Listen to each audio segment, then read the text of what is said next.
Well, what's good, ladies and gentlemen, and welcome into a live edition of the Fitz Take Podcast. I'm your guy, Jamarcus Fitzpatrick, but you can always call me Fitz. That man in boxes with me is Elijah Nixon, a.k.a. E-Money. And, man, it's been a minute since we've done a live stream, but we figured that if we was going to do a live stream, it had to be for something big, man. It had to be for something big. So we got the Western Conference Finals starting up. And then we got the Eastern Conference Finals starting up tomorrow. So we'll be tapping in and reacting throughout this entire game. See, we got a comment up right here. Anthony. Yo, Fizz, what's up, Anthony? How you doing, man? Thanks for tapping in with us. Anthony Edwards and the Minnesota Timberwolves are facing off with the Oklahoma City Thunder. Shai Gilgeous-Alexander, kind of the face of the league. He doesn't want to be the face of the league, but the face of the league. And then also you have the soon-to-be named MVP going at it. Elijah, just what are your early thoughts as we're getting ready for the game? Tip-off will probably be like in another 15 minutes, so we got a little bit of time. What are your thoughts about the way these teams have been playing up until this point, and then who do you think is going to come out on top? Well, it's a tale of two different stories. I mean, you got Minnesota, who shocked everyone as a 6th seed, beating the Lakers and then coming around after and beating Golden State in the second round before Oklahoma City as the number 1 seed. It was expected. I mean, going 7 games with Denver, just people are going to try you anyway. And then they coming out on top was really what did it. But I think with SGA, him proving that he won that game last Sunday against Denver, for him to get that solidified MVP for him. That should solidify the MVP. But just know that somebody else is going to come after him, and that guy's name is Anthony Edwards. And I can't wait to see that matchup because Anthony Edwards just believes he's just as good as anybody who touches a basketball, whether if it was LeBron and Steph. If Michael Jordan was still playing, he believes he's better than Michael Jordan. He doesn't back down from any type of competition, and I don't think he will tonight. I think it will be 2 guys ready to play. And I know they both got something to prove. I mean, especially with a trip to the finals on the line, but they both got something to prove that who's better than who, because that conversation will come out no matter determining the outcome of these ball games. Yeah, man, I'm with you on that one. Anthony down in the comments saying, Fitz, what's the history of Minnesota being cheap when it comes to re-signing players, and how likely does Anthony Edwards get traded? They are not going to trade Ant-Man. He is the face of their franchise. He's going to be the face of the league. He might not want to be. He might feel like he's not supposed to be. But Anthony Edwards is not going anywhere from Minnesota. In years past, I don't know what their salary cap issues may have been, but I think he's been in the league going on like 5 years now, because I want to say he came out in 2020, number 1 overall, that COVID year. So I think he's coming up on year 5 or 6 there in the league. So he'll be due up for the max deal, and he's going to definitely get it, which is like, I think 30% of whatever the salary cap is for the NBA team. So he's going to get almost $300 million, $250, somewhere in that range. He's going to get his bread, and he ain't going nowhere, especially if he can get past the OKC Thunder, who have been playing some really, really good basketball right now. I have to give a lot of credit to Shai Gilgeous. I'm talking about ownership. They don't have a great history of re-signing their homegrown players. I'm thinking Anthony Edwards gets traded because of that. No, they kept Kevin Garnett. They kept Kevin Garnett as much as they could, and it's just that they can't sign big free agents after that. Minnesota isn't something that it's not a main attraction. Like at the end of the day, who wants to go to Minnesota? I'm not saying that in a mean way, but it's not like it's a main attraction. T-Wolves fans, he said it, not me. I didn't say that. Who wants to go to Minnesota, man? I mean, I'm sorry for the city. I think the city is probably a great city. It probably has great things to do out there, but at the end of the day, when we're talking about attractions, like even Giannis said it, he wanted. Giannis said it. He want European city stars with no state tax. Stars. Yeah, foreign stars. I want them to go into major cities. So, I mean, nothing against Minnesota, but it's just that that's a organization that has to consistently draft well, and they did well with Anthony Edwards. I mean, and they traded for Dante and Julius Randle. And Julius Randle had a big series, so it's not. I don't think it's too much on the ownership. I just think it's just the attraction, the attraction of the city. Yeah, Minnesota is a basketball wasteland. I've read somewhere where they don't really have a great attendance. Well, listen, man, you know, when you provide winners, when you bring people in that can help you get in the position that Ant-Man has them in right now, which is the Western Conference Finals, winning brings about expectations, and then that's where the support comes in. This brother comes out on the floor. He shows that he is one of the best players in the league right now. I mean, I seen somebody put together like a edit. It was some kind of like edit, like back in the day. Elijah, you won't know nothing about this, but Randy Orton back in the day was the legend killer in WWE. He was the legend killer. He was beating up on people like Dusty Rhodes and The Undertaker and all that stuff like that. And so they took a mashup of Randy Orton's old theme music and they put a highlight reel of Anthony Edwards over the top of it. And he's been there. You know, he played OKC, or no, excuse me, played Golden State, sent them boys home. Like, he is here to say, like, this is my league. I'm taking it over. Took the Lakers and LeBron James, sent them boys back to the crib. Like, this is his league right now, and he's letting everybody know about it, that this is going to be his opportunity to take over. I think it's about 2 minutes left before they start the game. I don't know if they're going to do starting lineup introductions, but it's going to be a good game. That's for sure, man. You know, there's two small market teams that are in the mix, but, you know, that doesn't matter. Like, whoever's playing the best right now is going to get there, bro. Like, it is what it is. Like, I know Stephen A. has always said, like, you know, it's good for basketball when people like the Lakers and the Miami Heat and the New York Knicks are playing for championships. And I get all of that from the business perspective. But, bro, if they not hooping, it don't matter. None of that matters. You know what I'm saying? So, who you taking in game one right here, E? I think OKC pulls it out. Game one. Pause. But I think the Thunder wins this one tonight. Only for the simple fact they riding high off that momentum against the Denver series, and I think they're ready. They didn't have a long break. I think they had just a well enough break from Sunday to now Tuesday. So I can't wait to see how like I said, and I think Shai's really motivated right now to prove why he's the MVP. Yeah, no, for sure. I agree with you. I think OKC is going to come out firing on all cylinders. We got 24 people in the chat. Y'all, appreciate y'all for being here. I know we're live on Twitch and on X, aka Twitter, right now. So we greatly appreciate y'all for hanging out with us for a couple of minutes or however long y'all spend time with us. If you're here for the first time, go ahead and subscribe to our YouTube channel as well. I'm going to put that down in the comments in a minute. I'm picking OKC as well. For the simple fact that they're at home and they have home court advantage. And, you know, they were talking about in the pregame show of how electric that facility can be whenever they're playing at home.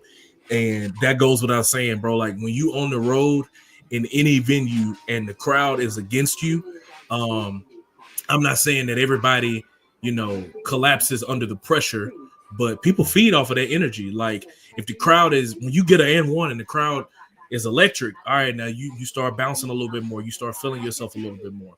Now, obviously, all that hype and buzz goes out the window once the ball is tipped. But at the same time, man, it can be a huge advantage for you, whether that's like coming up with, you know, how you're trying to switch in your defenses or, you know, the different coverages that you might have going on defensively, what plays and sets you might want to get in, like all those things like that. It can be rough. Now, what I'll be interested to see is can Minnesota steal one while they are there at OKC? And if they do, if they go back to Minnesota with the series tied up 1-1, bro, we might be in for 7 for real.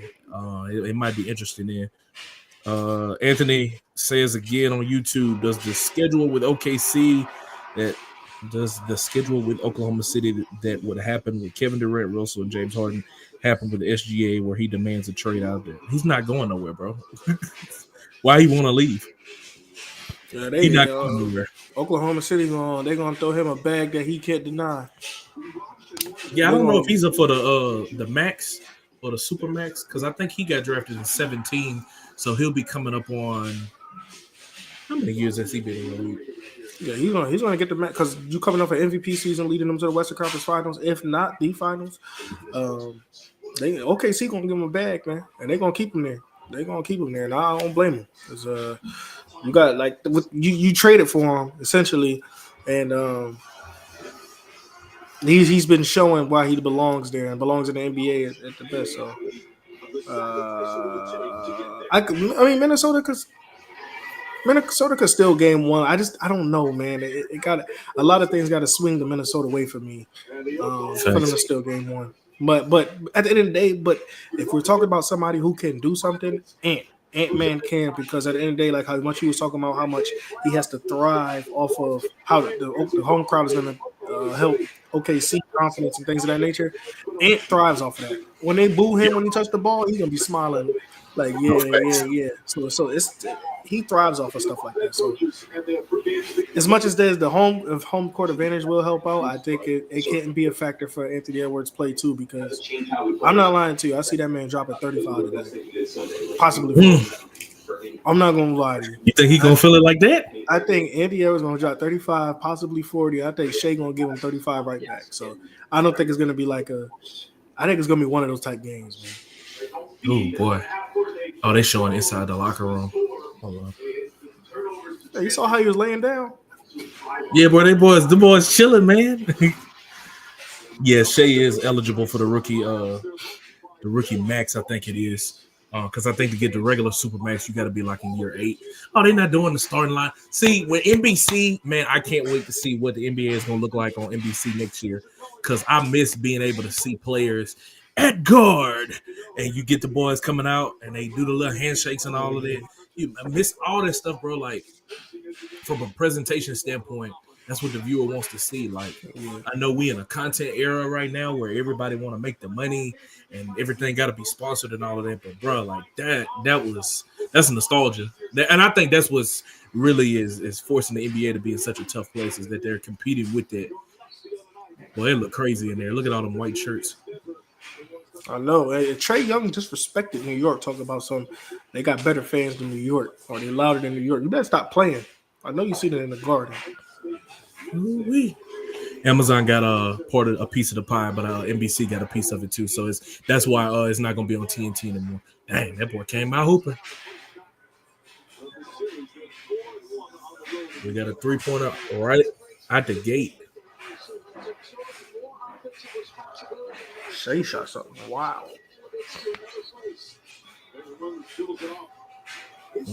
Got an early turnover too. And the folks standing. I wonder if they got the little thing like the Cajuns be doing, like you got to stand up until you have to stay standing until your team make the bucket. Okay, I like the mid-range. That's important. Mid-range game is very much a lost art right now.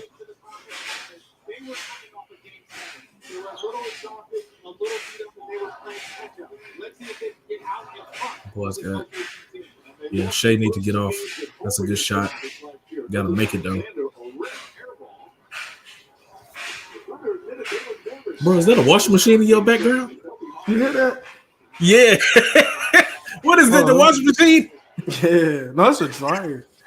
God, dog, boy, you drying the heck out of something. Yo. I don't know what he drying out there, but it's dry. Sorry, that man. mud is dry. God, somebody. That's the dryer. That is the dryer. I was like, I think it's probably like the jackets and stuff. Like, speaking of that, man, they had like a tornado warning, man. Somebody there in you had announced. Yeah. So yeah, I got you. Yeah, that mud going crazy, bro. Oh, it's a foul league over there. It took New York 30 years to advance past the second round. Yes, Lord, it did. And you know how old I am? I'm 30. So this is my first time seeing something like that. I am excited about these Knicks, man. That boy with all of that. Excited. I didn't believe, but boy. You I didn't. Elijah was on, man, you wasn't on record, but he publicly was saying, man, I think we're going to get swept by Boston. I did. I did, but yeah, I don't know, man. New York got me excited, bro. New York got me excited, bro. I think your TV a little bit ahead of mine. Let me switch over to YouTube TV. Yeah, I am. I was 8-1. Well, I'm at. Yeah, I'm 8-1 too. Yeah, 9-51. And Anthony Edwards. Ain't man.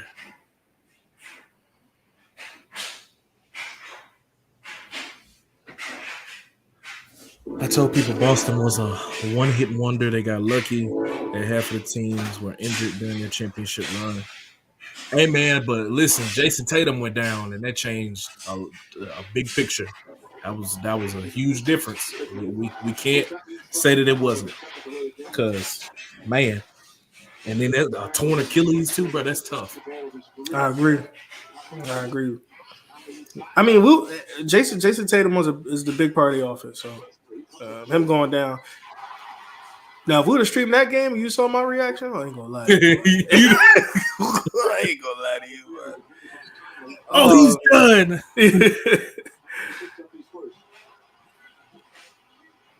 I like OKC's offense. I'm not a big fan of OKC. I'm gonna put that out there, but I like their offense of how they run things through Shai. I'm not a fan of Shai too much because I feel like most of his game comes from the free throw line. I don't like it. I think this game comes from the free throw line. That's how you're supposed to play. Attack the basket and get to the free throw line. Yeah. You cut the game in half. You slow the game down. You do, but it's just like, I don't know, man. Like, it just, I don't know. I'm not a fan of it, bro. Like, I'm not saying fouls happen in the game. You want to see dunks and 3-pointers. No, I just don't like when, like, I like the whistle gonna get blown. But I just don't like when the players rely on the whistle. That's the type of person I am. When you relying on the whistle, I'm like, all right. I don't like that. I guess, man. I love seeing that. Like somebody really driving to the basket, getting to the cup, and trying to make something work. Chet already in hot foul trouble? Yeah. It's Rudy Gobert too.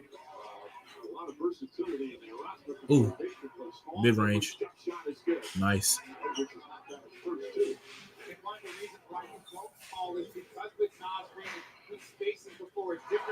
When I look at Anthony Edwards, I understand why people say Kobe, but I see more Ray Allen than anything. I don't know, man. Ray Allen was a guy that was coming, like, especially in his Boston years, he was like, you set a screen on the elbow, he comes off of it, knocks it down at the mid-range. He was a spot-up shooter. Ant could go get his bucket. He could go get it. And I feel like he can get it done. Ooh, gotta make the layup though, man. See, like this, and OKC they because that's why they're able to be the number one defense in the league because they slow the tempo down. So, like when you're looking at it, if the shot clock is 24 seconds, if I have the ball, I'm trying to get as many passes and take the most high percentage shot with like 5 to 6 seconds left on the shot clock, unless I'm just wide open. And so because they play like that, one possession, then the other team goes down, and they might hurry up and score within 7 to 8 seconds, and they get it back. That's a minute, and it's only been 2 or 3 possessions that didn't happen. So they trying to cut down on all the possessions so they can be able to keep the game low scoring, so they can keep it within their favor, like all of those things like that. Prime Ray Allen when he was with Milwaukee, not the real Allen you saw in Boston. Yeah, I feel what you're saying, but I don't know, man. He just has that. Then he has a lot of the persona and the marketability about himself that is gonna put him in that superstar category. Like I feel old Ray was like the star, but I don't know if he was on a superstar type of level at that time. Like he was real good for sure. But Ant different, man. Because what he gave them boys the other day, like 40, 35, 40 or something like that. Which game? Was it not game? Was it game 5 or 6? Game. I know one of them here like 35, 38, something like that. But like I said, Ant is a different breed, bro. Yeah, he's a different breed. That boy from Atlanta. Yeah. If you're watching on Twitter, go down there in the comments, I think right underneath the thread, and give us a sub there on YouTube. We would greatly appreciate that. Y'all can come right back here. Keep kicking with us on X, Twitter. I got to get used to saying that, bro. Like this is gonna forever be Twitter to me. I'm sorry. I can't get with that. Man, Boston had a big four, and Boston had KG, Ray Allen, Paul Pierce, and Rajon Rondo. People don't think about it. But then again, Rondo was young then. That's why they weren't like looking at it like that. Like all of them boys in the big three were established stars at that point. So when they got together, that's kind of like how it was with the Heat. Like you had Dwayne Wade, you had Chris Bosh, you had LeBron, but then you also had Mario Chalmers that was there that could go off for you, but he wasn't an established star. He was young, you know what I'm saying? And like I think being around that type of stuff though is what helped them to be vets for a long time. Good 3-pointer. Hey, Minnesota came out with it on their mind. I can't lie. It's on their mind. It's on their mind, that's for sure. Who's the closest to Dwayne Wade prime Flash? In today's NBA? I'll say Donovan Mitchell. I like that comparison. I'll say Donovan Mitchell. Donovan Mitchell is a guy that but the difference was Donovan Mitchell was a better shooter, in my opinion, than Dwayne Wade. But Dwayne Wade was a better defender. So I'll say Donovan Mitchell. Donovan Mitchell's really, really good too, man. I mean, I know the last series didn't show what he can do as a player, but Donovan Mitchell is one of those guys. I think Shai, especially like young Dwayne Wade, his ability to get to the cup like acrobatically, reminds me a lot of that. Bro, when I went to a Pelicans game, what was that? Was that last year or 2 years ago? I want to say it was last year. And I seen Shai give them boys like a smooth 35 quietly. I was like, he cooked them boys quietly. Like he got that ability on him, man. I was just looking at some of his stats, like how he's progressively gotten better. 3 consecutive years averaging 30 points. Like he's just progressively found a way to build on top of his career. And you see a lot of guys, like they get in the league early on, they might average about 14, 15 points. And then it's always one season that kind of sparks for him. You know, he started off with the Clippers and then came to OKC. And I feel like it was the 3rd year where he really made that switch and is now developing himself into that superstar caliber where he is right now. So, Minnesota definitely came out with it on their mind, like from jump in this one. Yeah. They're like, okay, we on the road. We got to come out and we got to do something. But that's what I think. I mean, that's kind of expected because of they're a feisty young team. So that's kind of, to me, that's really kind of expected. So yeah, man. Let me see what's in the box score right now. Hi, everybody. What's the scoring breakdown? SGA in terms of playing style, I see a lot of white chocolate. You see, Jason Williams, to me, was a way better passer. You know what I'm saying? Phenomenal. Exquisite. That's how I feel. Yeah, like I think SGA to me reminds me of a James Harden. You know? Like he can score, he gets to the free throw line. Get to the cup, get to the free throw line. He can control the game. He remind me of a James Harden look.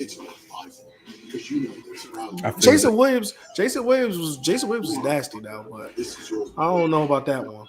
And to get back to the Jamal Murray thing, I saw you with Jamal. Let me tell you something, man. You can crucify me in the comments if you want to. Jamal Murray is overrated. Jamal Murray is overrated. I am tired of this 1-2 punch. Jamal Murray is a 3rd option on a good team. If Jokic had one person, just one person that could give him consistent buckets, I don't know. We can talk about Denver in a different light. But Jamal Murray will give you 31 game and then give you 9 for the next 3. Then give you 30 in another game and give you 5 in the next 3. Then give you 50 in one game and then give you 2. Let me tell you something. If Jamal Murray gets traded over the summer, I would not be shocked. I'm stamping it right now. Man. I would not be shocked if Jamal Murray got traded. Because they did blow it up. I seen the head coach Michael Malone. He was on the pregame show, and I mean they just won a championship. Like they blew it up already. But who do you get there to combine with Yoke? Like obviously he's such a versatile piece, but who do you put there to complement him that's not going to take away from his touches, but it's going to be like a combo guard? You know what I'm saying? That can really go with what he got. I don't know. That's a good question because I don't know who's on the block. We got to see who's on the trading block. Well, you know everybody can be on the block because I mean Luka got traded, so I don't know about a block. It's more like a little a corner, if anything. You know what I'm saying? A square. So you know, a circle or something. I don't know.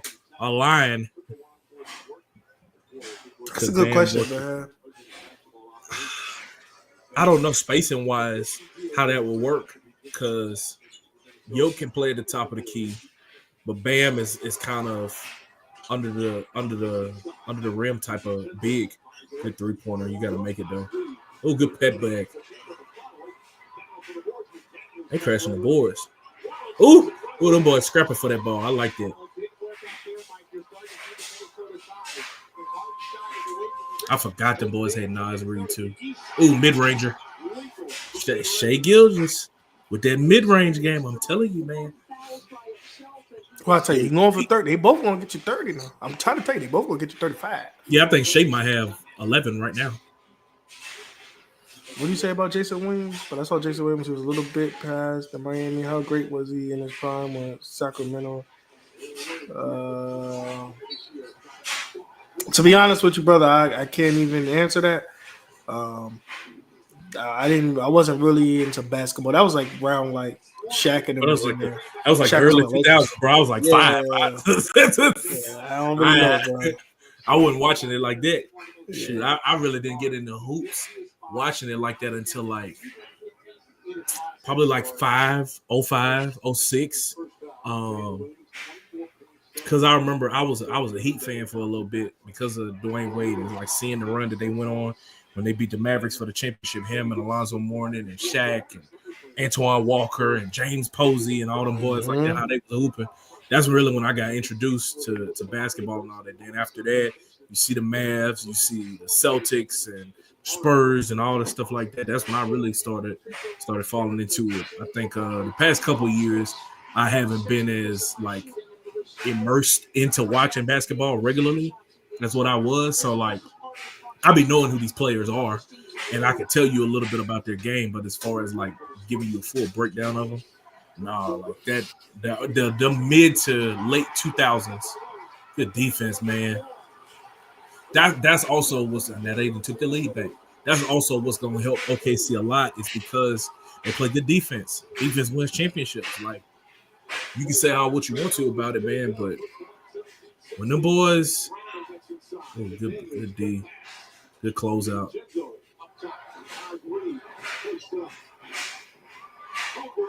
Man, good defensive possession. 6 turnovers already? Yes. My 6 Lord. turnovers won. That's good. That's gonna be a big storyline. If they get them boys to double-digit turnover, how much time left in the quarter? 4 minutes. If they get them double-digit turnover before this quarter is over, they're gonna blow them out. I hated the Lakers. I mean, a lot of people didn't like the Lakers and the Bulls. Well, I mean, I don't know. I was a Knicks fan, brother. I didn't care about the Lakers, the Bulls, the Sixers, the Timberwolves. Before them was the Sonics, the Thunder. But I didn't really care. Like the Lakers back in the day was everybody wanted to be a part of LA. So I really still want to be a part of LA. It's true. Being a Laker, bro, that puts you in a different group for some reason, man.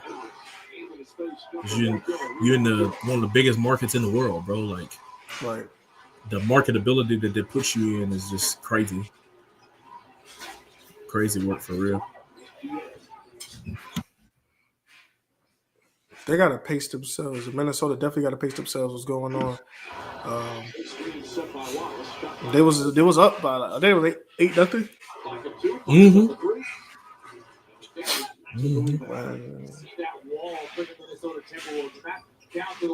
Yeah, man, I am. I love the Knicks, man. I love the Knicks. I ain't gonna tell you no lie about it. I'm gonna tell you the truth. I thought we was gonna lose to Boston. I just said it. I'll be happy if we beat the Pacers. I'll be happy if we win the championship. I never thought in 3,000 years that the Knicks would. Let me tell you something. In my lifetime, I never thought the Knicks would win a championship. In my lifetime, I thought that was one thing I was going to be like, well, I'm going to the grave. And that's it. I did not think that was going to happen. I was like, And boy said, well, going to the grave. Hey, you funny. I did not think I would see that. And I mean, I still possibly can't see that because I don't know if it's going to happen. But I'm just telling you, I really didn't think they will ever win the championship. I really didn't. No, I'm on the West Coast with football. I like the Rams. And the reason why I like the Rams is because I like Isaac Bruce. Isaac Bruce was my favorite player growing up. And I like the way he handled himself in the media and stuff like that. Like, I thought he was pretty cool. If it wasn't for Isaac Bruce, I'd probably been a Lions fan because my second favorite receiver was Calvin Johnson. So. But I like Isaac Bruce. Okay, old Megatron. I love Calvin Johnson. On to another sport. You see WNBA, bro? Yeah. Yeah. I guess since we're here, we can talk about the whole Angel Reese and Caitlin Clark debacle. Listen, man. That was a regular foul. It really was. That was a regular foul. Angel, she sold it a little bit. She did. Now, Caitlin, she touched up, but that was a regular foul. And the fallout that has come from it has been diabolical. It's been crazy because it's like, bro, if the players are over it, why is it continuing to be harped? And I know we talking about it, but whatever. I feel like this is just a part of the rivalry. This is something that we're gonna see again. I think in I think it said like 18 days when they play again. Like, they don't like each other on the floor. That's cool. That's a part of the competitive spirit. Why would I like somebody that's trying to make me lose? Like, it is what it is. Now, are they going out and, having boba tea with each other and going to Lululemon? Probably not. And that's okay. That's okay because that's not their job. Their job is to put up a triple-double like what Caitlin Clark did and win the game by 35, which is what they did. For Angel Reese, is to average a double-double and continue to be a dominant force in the paint and then expand her game beyond or to the perimeter. Like, that's what their job is. So the fact that this has turned into what it has, like, man, it's crazy. Everybody has their own think piece about it, and I'm not finna give one none whatsoever.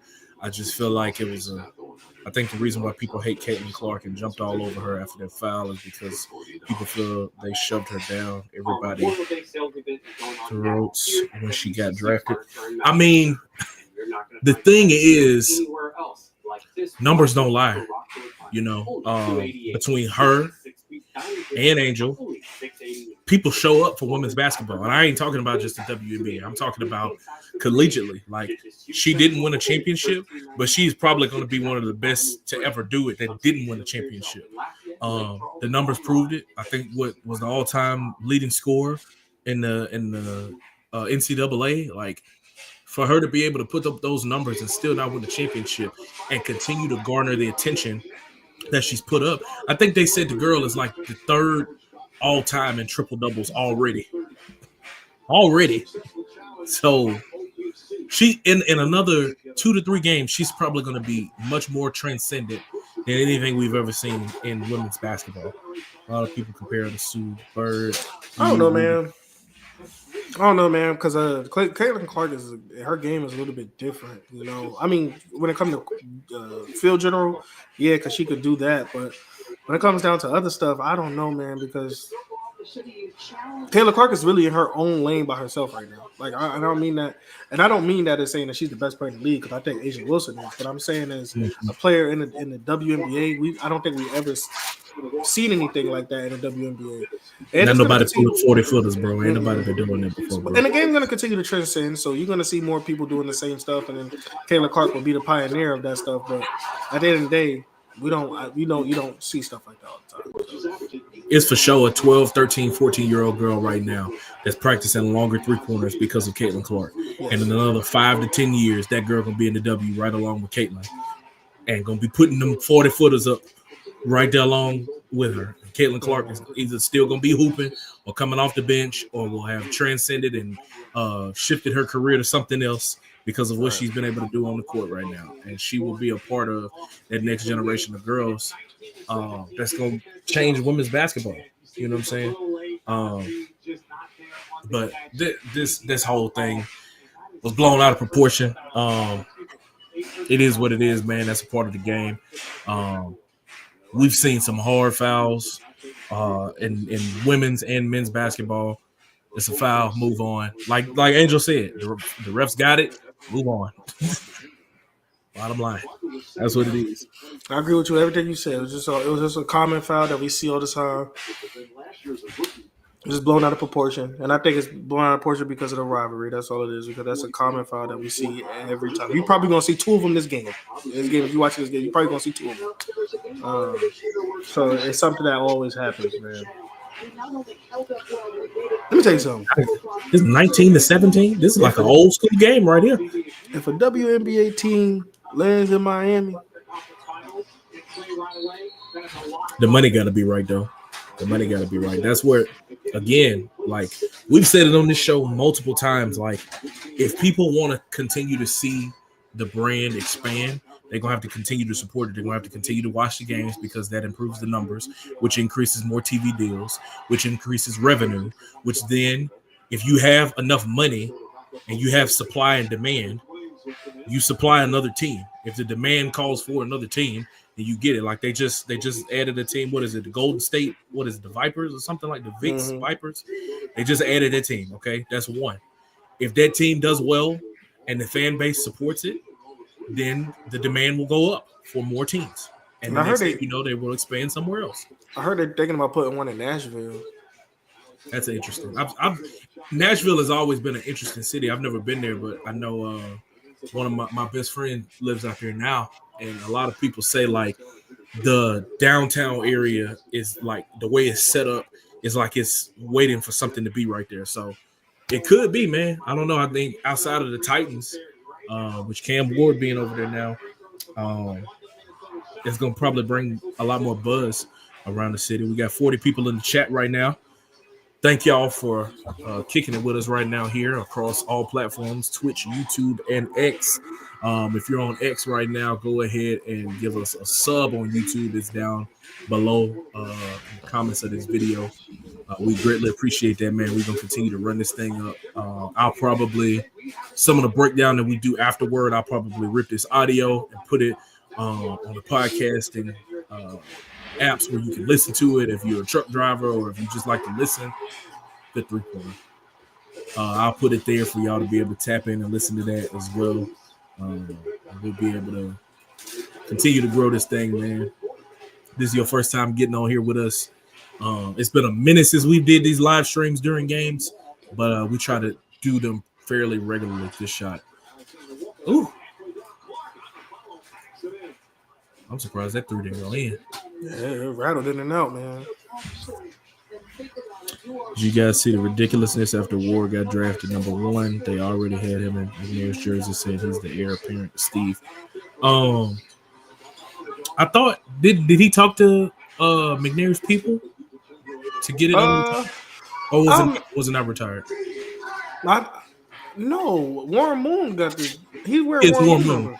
Yeah. Warren. Yeah, that's right. Warren Moon unretired because I think he was on Kay Adams' show or somebody's show, and he was like, I had to. Grabbing that foot. That's not good for the series. Let's see what happened. Turn that foot over. Put some ice on it, man. Hey, man, shoot. That ankle blow up or the top of that foot gets inflamed, that's a wrap. That's a wrap. He go in there, he gonna shoot a free throw. He made it. Man, it's really 23-20 in the first quarter, bro. Because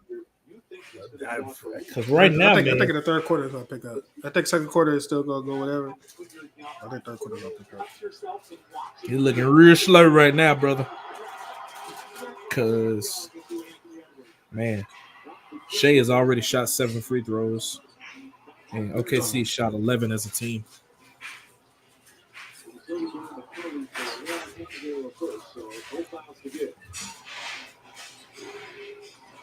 It was the final possession before the quarter is over. Shai gets a shot off, and it's off the mark. 23-20. Minnesota with a 3-point lead after one. Anthony Edwards grabbing at the top of his foot after driving to the basket, hitting both his free throws after it happened, though. But that'll be something to look out for sure. And see how much that will affect him along the way. Like I said, Shai Gilgeous already has 7 free throw attempts that he's taken. And he has 9 points, leading all scorers across the board. Anthony Edwards has 7 in 12 minutes of play, so he played the whole quarter. Shai played the whole quarter. Next big scorer, Julius Randle has 6. Josh McDaniels has 5. And then after that, Jalen Williams, Hartenstein both have 4. So, like you said, it's kind of mellowed out right now. Ain't nobody really just took off just yet. Not yet. So, but I think it's gonna come. I think it's definitely gonna come sooner than later. I think both teams will pick it up in the second half, the third quarter. I think the second quarter will be pretty much the same. Don't fall down, boy. My bad, man. I put my phone on the charger. I put my phone on the charger. So yeah. But it's gonna be pretty decent, man. I think this is gonna be a series that possibly go to. If it don't go to 7 games, it'll be 6 interesting games. So, or 5 interesting games. It won't be 4, but it'll be 5 or 6 interesting. No, games. I don't think that. Ain't nobody gonna get swept. Ain't no broomsticks coming out. Yeah, it won't be 4. I don't think so. That would shock me. Oh man. Then on the Eastern Conference side, obviously we have the fighting Elijah Nixons against the Tyrese Halliburton-led Indiana Pacers. Obviously, I know you rooting for your Knicks, but like, what you feel like they need to do to really like be able to get over on Indiana? Because I know Halliburton had a couple of clutch buckets to beat Cleveland in the semis. What you think y'all gonna need to do? Continue to knock down shots, but I think who's gonna be the big? Anthony Edwards walking to the locker room. Oh, man, if that boy can't come back, that broom might come out. Ooh, that's a big difference. Broom, they gonna mop the floor, these boys. Nah, but that they gonna get the mop bucket. Nah, but I just think that Cat got to play big like how he did against Boston. It's gonna sound weird what I'm about to say, but I think if we talk about all around scoring or the biggest X factor is Carl. I know everybody's gonna be like Jalen. Jalen's gonna give us what he's gonna give us. I think Carl is the biggest X factor because of what he means to the team: rebounding, playing defense, hitting shots, coming up clutch in the post. Carl's gonna have to play like that big man. He's gonna play the big man that we think that he can play like. And if he does that, man, I think we could beat the Pacers. They would beat the Pacers probably at 5 or 6. If Carl plays good. Is he gonna come with his New York accent too? I don't know, man. That's what that pissed me off. Come in New York, all my boys in New York. Yeah, I'm like, bro, you don't even talk like that, bro. Come on, like all my brothers, man. You know what I'm saying? From the Rucker, I'm like, man, sit down, son. Sit down, man. You don't even talk like that, bro. He said, "Yes, I do." He said, He make- I'm from New York. I was just rooting for him too because I don't really like him. So I'm finally rooting for him, and then he does that interview. I'm like, never I'm mind. finally rooting for him. He been on your team, man. Hey, y'all that's watching this chat, I gotta ask y'all a question. If y'all big sports fans, is there anybody on your favorite team or that was on your favorite team that you just did not root for? That you just did not root for? Yeah, but bro, you talking about a superstar. We ain't talking about the sixth man, seventh man. You talking about one of the most important players on the team. He's not the first one. As a Rams fan, I hate it. I didn't care for Steven Jackson. That's tough. I didn't care for Steven Jackson because he meant a lot to that organization. I did not care for Steven Jackson, bro. Boy, you talking about an old school back there. That boy was like 6'3", 240, but could move. People like him, Brandon Jacobs, they don't make running backs that like that no more. They gonna turn that boy into a fullback or tight end quick. Probably a tight end. You can't tell me there was not a star player on any of your previous favorite or your favorite teams that you cared about. Josh. See? I'm not talking about Josh. No. Hey, was this with Portland or New Orleans? He definitely talking about the Pills. I know that boy. Josh, stupid man. Definitely talking about with the Pills. Exactly, bro. Y'all know. If Andre was on here, I know he'd be talking about Zion. He cannot stand that dude. Oh man, I'm crying. He called it a terrorist though. What he do? Hey, what he do, Josh? What he do? What he do to piss you off, man? Oh man, y'all some funny people, bro. I mean, CJ the terrorist. Hey, what he do, bro? Hey, and not back. No, he doesn't. Yeah, he back out there. Is he? No. What? The longer the Ant-Man is not on the floor, Lord, it's gonna get hectic, bro.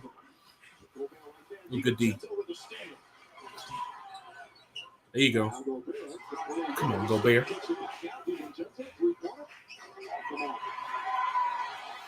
See, like, I feel like in instances, stuff like that, to me, it's like, bro, why would you take that three? You didn't have numbers.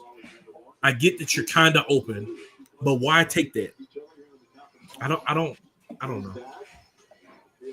See, Dante, he be playing too scared for me sometimes, man. Like, be aggressive, bro. Good floater, bro. It's nice. And see, OKC, even though they still trailing right now, they hanging around. Hanging around, bro, in basketball is very dangerous because at any given moment, somebody could go on an 8-0 run, and it's curtains then.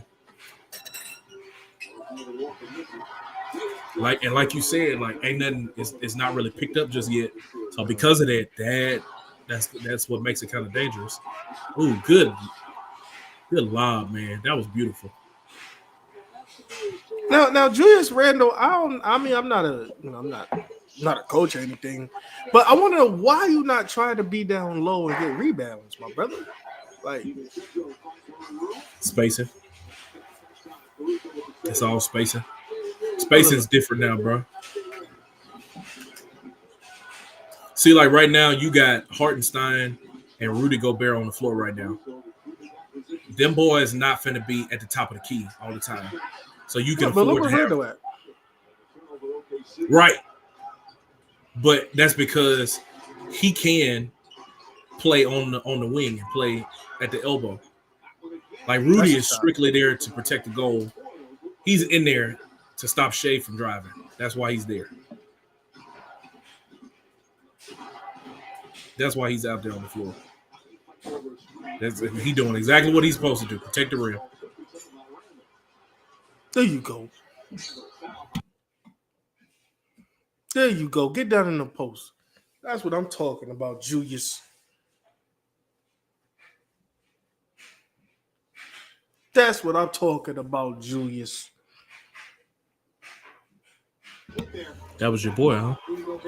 Julius? Yeah. To be honest with you, I ain't like him in New York either. Who do you like to play for the Knicks, man? I like Dante when he played for us. And surprisingly, number 0 for the Timberwolves. I liked him. I'd like Julius, but I didn't like Julius at the same time. That's hard to explain. Wife made some turkey chops. So what? That's good. Turkey chops instead of pork chops. It look just like no. It's just it looked just like a pork chop, like a boneless one, but it's just turkey. So it's good though. Looks different. Got some loaded potato over there. That look good. I'm get me a plate a little later. Y'all might have to watch me eat on stream, bro. That look good. Man, go ahead and get you some food in, bro. You got a salad over there. You eating good over there, girl.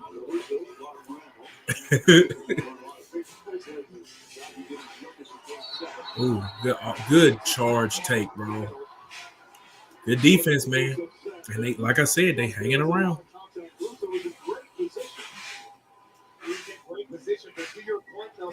He's happy to see Julius Randle after having to guard Jokic so much. I don't know. Do you really consider Julius Randle like a true big, or has he developed his game more to becoming a 3 instead of like a 4 or 5? He's a 3. He's a 3. Good 3-pointer.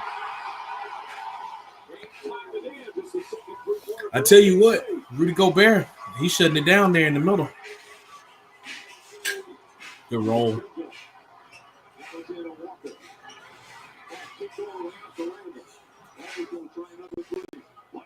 Ooh, good 3-pointer. The boys hitting the threes. Julius Randle get it in. Yeah, he ain't scared of shooting a 3.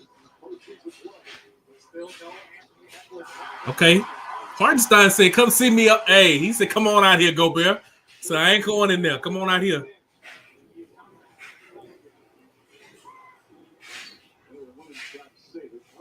Was it Jalen Williams? Yeah. Right. That boy working on defense. Hartenstein got 10 points? Hartenstein had that hooping a little bit. he had to put it in. He gave me buckets at 2K today, Williams. Bro, it's been so long since I played 2K. I can't even lie. It's been I think 2K 12 or 13. It's been a long time. I might have to get 2K, man, just to circle back. I know what I am gonna get though. I'm gonna pre-order that college football 26. Hey man. Yo, man, it's gonna be a good one, man. I know that's gonna be a good one. They said it's gonna have actual head coaches. I'm ready to see how it goes, man. Hey, you know what I'm a fan of, head coaching wise, and I mean I really don't know him like that. It's, you know, the dude from Syracuse, Fran Brown. Oh yeah, he be talking this junk. He be talking this stuff. I can't remember who they played the last week of the season, but whoever they beat. They knocked them out of the Big Ten championship. Clemson. Yeah, or whatever it was. And he was like, hey, Dabo. Yeah. I helped you out there, man. No, he didn't beat Clemson. He beat Let me see. I gotta look that up. Because he helped Clemson. Who did they beat? Ask your doctor about Zepbound. Fran Brown. Help.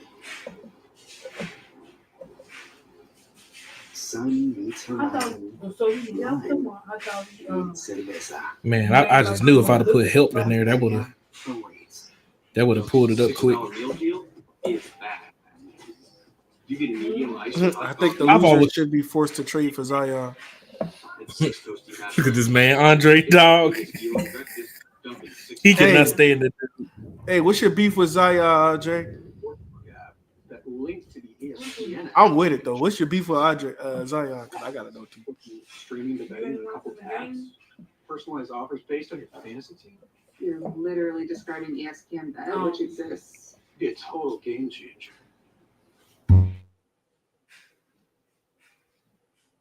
What happened? All right. Hey man. Listen, if y'all not a Knicks fan, y'all need to come on and just get on the bandwagon. All right. I'm allowing it. I'm accepting all all brand new Knicks fans to get on this bandwagon because it may never happen again. It may never happen again. So I'm accepting anybody that's watching this, it's on the streams, it's on YouTube. Come be a Knicks fan. I'm accepting you. I'm not going to call you a bandwagoner. I'm not going to say, hey, you know what?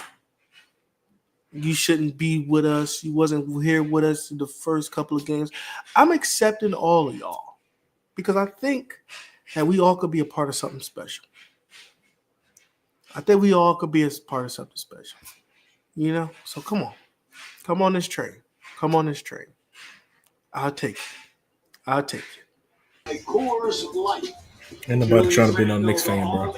Come on, man. Why not? Ain't nobody trying to do all that. You leave him open in the corner three, knocks it down, no problem. You hurt my pride, man. Rotation. What did you do? He makes it look deep three. He is doing it from all over the court. Too many light skins can't do that. He's the leading scorer. Baby girl, let me see you do your dance. Let me see you twirl. He's smiling because Anthony Edwards is back on the floor. It's so crazy how music get catchy and don't even make sense. I know. Oh, Anthony Edwards back out there. Shai's back out there. Good. That's good for business. We need the stars out there. Good layup. OKC keep hanging around, man. They got an 8-0 run in their back pocket. I'm telling you. It's an 8-0 run sitting in their back pocket. I don't know when they're going to pull it out and use it. They're going to pull that mud out like a draw four.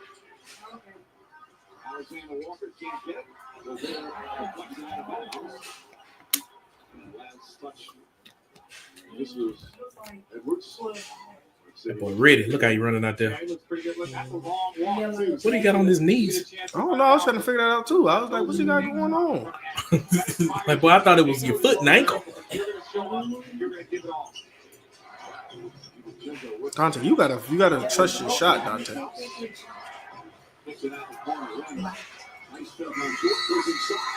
Good defense on that possession, man. Good closeouts, all of it. I love that. Good defense, man. If OKC win it all, man, it's gonna be because of their defense. I mean, but what are we, 7? Like, this is like their second shot clock violation. Do they not know that the ball need to go up? What are we, 7 years That old? don't matter, bro. It don't matter. When you trying to take a shot and somebody closing out on you close enough, you're not gonna take it. You know what I'm saying? You want to get the best possible look that you can. And when they making it tough on you, you got to swing that mud around. Hey, you take it. Try to find a better shot.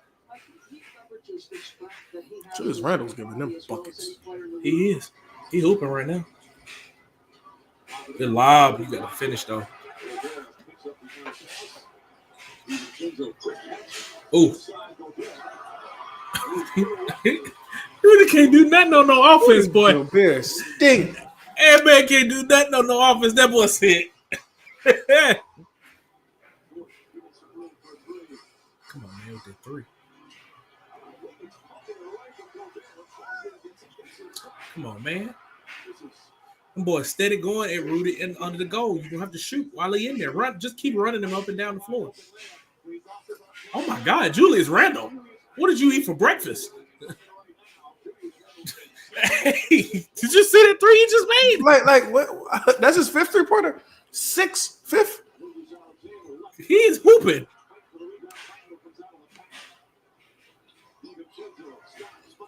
Shoot it.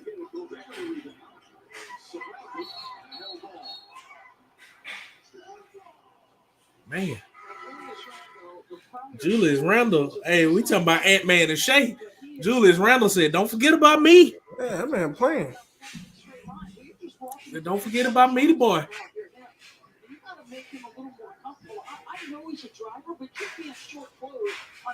Minnesota, man. You know, that's the funny thing, though. They say Minnesota is considered a small market, but like, now I got to pull up the Nielsen TV ratings. You got everything. You got football, basketball, women's basketball, baseball. I don't know about hockey. All professional. Minnesopus is like number 16 It's like the 16th largest market. Well, you know, Miami like number 19. Yes, yeah, they are. So I guess what do you? I guess anything outside of the top 10, they consider that a small market. Because you know, in our world, small market is 187, Yes. 205, Yes. 132, and stuff like that. When there's nothing to do out there, they got one McDonald's, Now the one stoplight. stoplight. Yeah, you ain't got nothing out there, man. You don't know the struggle, man. Meanwhile, them boys saying Minneapolis and Denver and places like that. Indianapolis at 25 is a small market. Boy.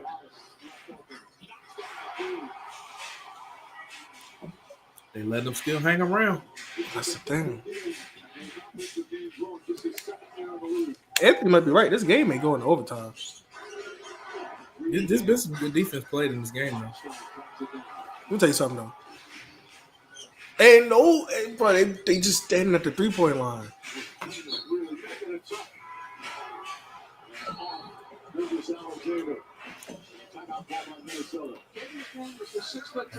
He is long. He can get down in the stance, and he's guarding a guy who's got get-by ability and a great handle. But look at his willingness to push up into pressure. Going to commercial break. Ooh, that might have been on this foot. Man. What's the score? Like 40-36 right now? Yeah, bro. This looks like 2008 right now. Hey, man, I'm with it. Like I said, I just think it's going to pick up in the third, though. You've come under a lot of fire. That's what you think everything going to take off? Somebody going to go on a 10-0 run? It's going to be like, ba ba ba ba ba ba ba ba ba. What sounds it going to make? Ba ba ba ba ba ba ba ba ba. I'm like, yeah, there it is. There it is. Julius Randle was trying to go on his own little run himself. He basically did. I can't believe he hit 5 3-pointers. Your choice of your action. Baby girl, let me see you do your dance. Let me see you twirl. Man, out in the Lafayette area, Raging Cajuns baseball, they start the Sunbelt tournament tomorrow. They're the 5 seed. So we're going to see if them boys can shake back a little bit. They've been having a rough go around this season. Really, bro, after football season, I ain't going to lie. Raging Cajun Athletics had a tough 2025. Softball got beat up. Men's basketball fired Bob Marlin. Women's basketball didn't do well. Baseball and softball didn't do well. It's been a rough one. Hey, this summer, and then going back at now, track did good. Track and field. I take that back a little bit. Track and field did good.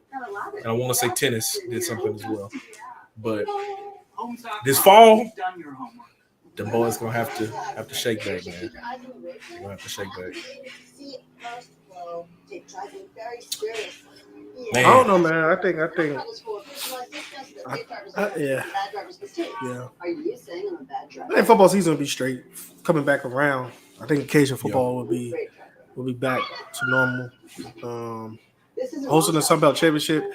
I mean, I'm not saying they can't do it, but it's going to be one of the ones where you're going to have to watch and you have to see because I think the West Side has got a little bit tougher than the East. So, I'll tell you what though, that stadium looking real good though. The stadium looking good, bro. Seen on Instagram, man. Bro, in person, I'm like, I ain't gonna lie, I'm gonna have to pull up, bro. I gotta go sit in the press box or something. That mother look straight. I'm gonna have to pull up. I seen on Instagram. I was like, yes, let's get it, man. It's coming together, man. It really is. I hope the turnout, man. I hope people show up. I think they Show will, love to them man. boys, man, because they're gonna put a good product on the field for sure. Offensively, we saw what they did in the spring game. If y'all don't know, y'all can check out the episode on the YouTube channel. After you subscribe to the channel, you can go and check it out. Me and Elijah broke down their spring game. So they're gonna put out a good product for sure. A good product. Now, I'm waiting for Lafayette to get a Buc-ee's. It's coming. When that Bucky's open, Armstrong getting a lot of those lobs. I ain't gonna lie, man. Lafayette, for it to be a smaller city, it's definitely building. And I mean, you got little things here to do. Obviously, you know, you got to experience some parts of it with like Festival International, and they got a Top Golf here, and we got a Dave and Buster's, and you know, just stuff like that, bro. For it to be it's really a college town to have stuff like that, man. That's cool for real. Like it's getting to the point now where a couple more years and maybe a few more housing development areas. This really gonna be a place to pull up and live, start your life going in Lafayette for real. And from what I've like heard from people say in years past, like it hadn't always been like that. So that's good for real. yeah. I mean, like you said, it's growing, but them Raging Cage is gonna be the talk of the town for sure. Man, Shai has not been shooting well today. No, man, he been hitting everything but the rim. I'm like, hey, He getting that free throw line though. I ain't surprised by that. I mean, That's what you got to do though, bro. Because look, if you can't hit no other shot, you got to hit the free ones. You got to hit the free ones. So if he scored 20 points from the free throw line, you can't be mad at that, man, because he's still affecting the game, and he getting people in foul trouble.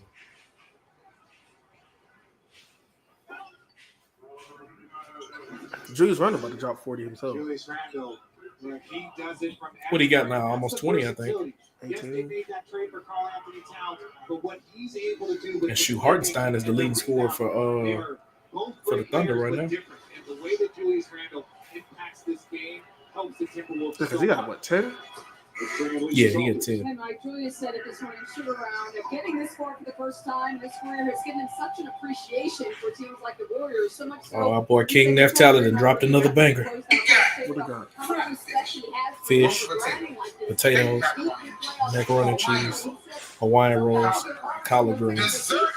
And he got a whole pan of banana pudding. With the cookies? Yeah, with the vanilla wafers. That's the only way you're supposed to do it. The vanilla wafers.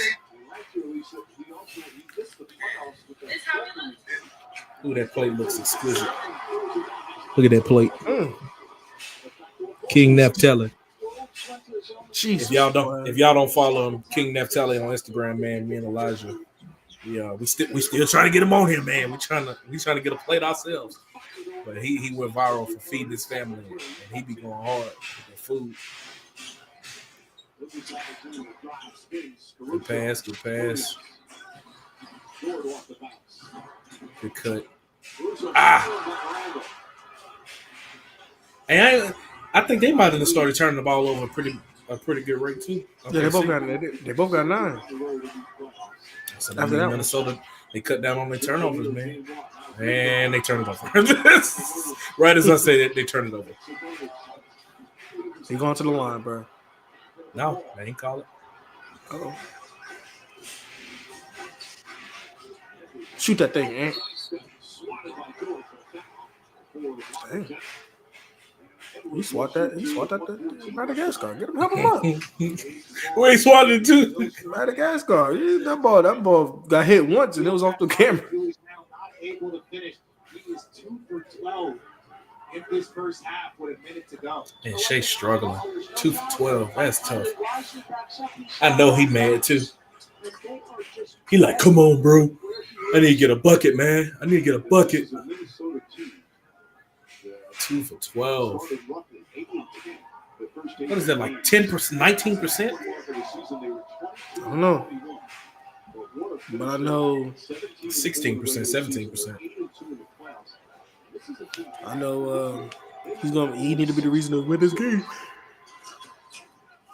Cause if Hartenstein, your leader scorer, I mean, I think this about to be a long night. Yeah, I think this about to be over with, champ. I think we got to go get ready for game 2. Oh. Uh-oh. Give it to Jew. Let him work. Oh, they Conley?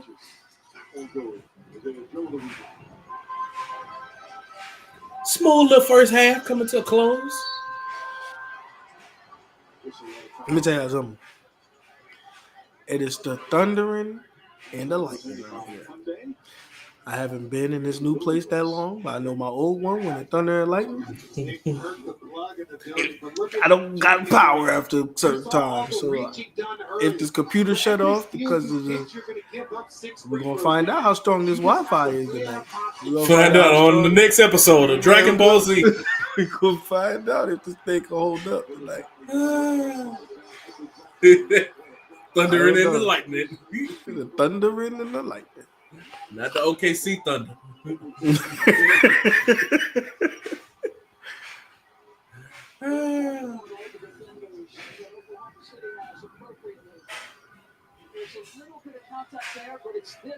I mean, they beat him up. That's what you got to do. Make him uncomfortable. I mean, I'm cool with the couple. I mean, dang, they whooping him up. That's what you got to do. Make him uncomfortable. If you gonna drive, bro, you gonna have some bruises on you. Hey, I ain't mad at it. That would have been a flagrant in WNBA basketball. Come on, man.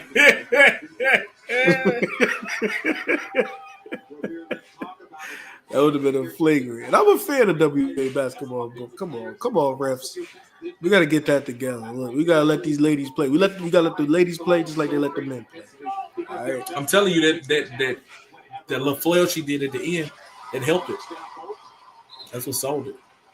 Because all she did, she didn't do nothing, but she just hit down on her arms, trying to stop her from going up and trying to go get the layup. So when she did it, she did like this. Didn't have the ball in her hand, but she did the little extra flail on the end. Sell it some more.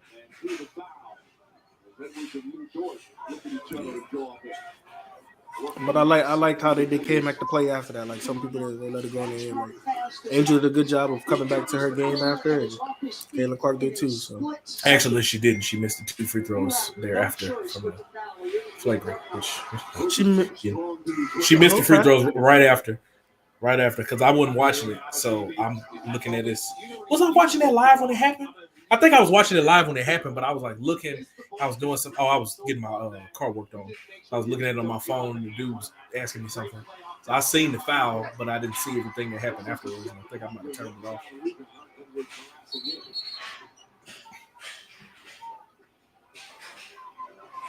We got like 30 seconds until halftime.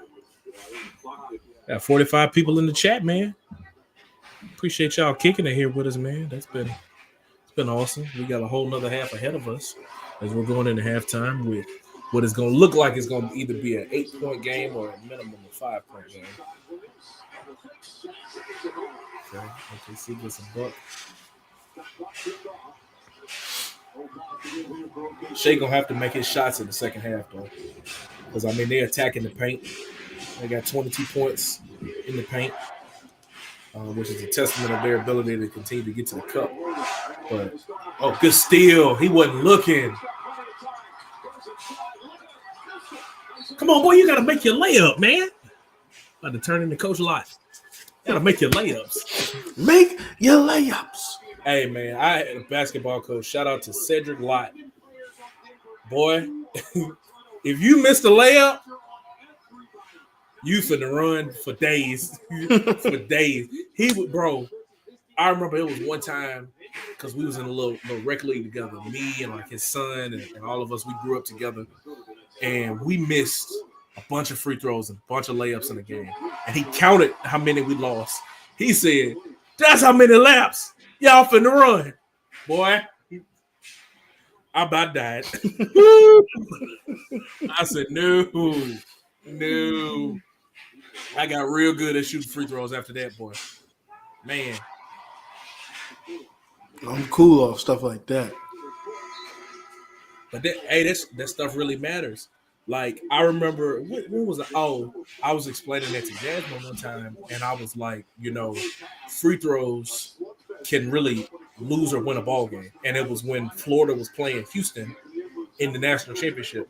And I was telling her, I was like, hey, they missed that free throw and that free throw. That's going to come back to bite them. And sure enough, it was like a one-possession game there at the end. And obviously, like, you can't take a play away or anything like that or add it back. But it's like stuff like a free throw that can mess you over, bro. Free throws and turnovers. I believe it, man, because Well, I wasn't. I wasn't like I wasn't Michael Jordan or anything. I was more like a Draymond. So you just went out there and hacked people and hit Rudy. people. And got rebounds. Also, you got rebounds. Yeah, that was my job. Rebound and play good defense. If you ask me to take a jump shot, I'm gonna take it.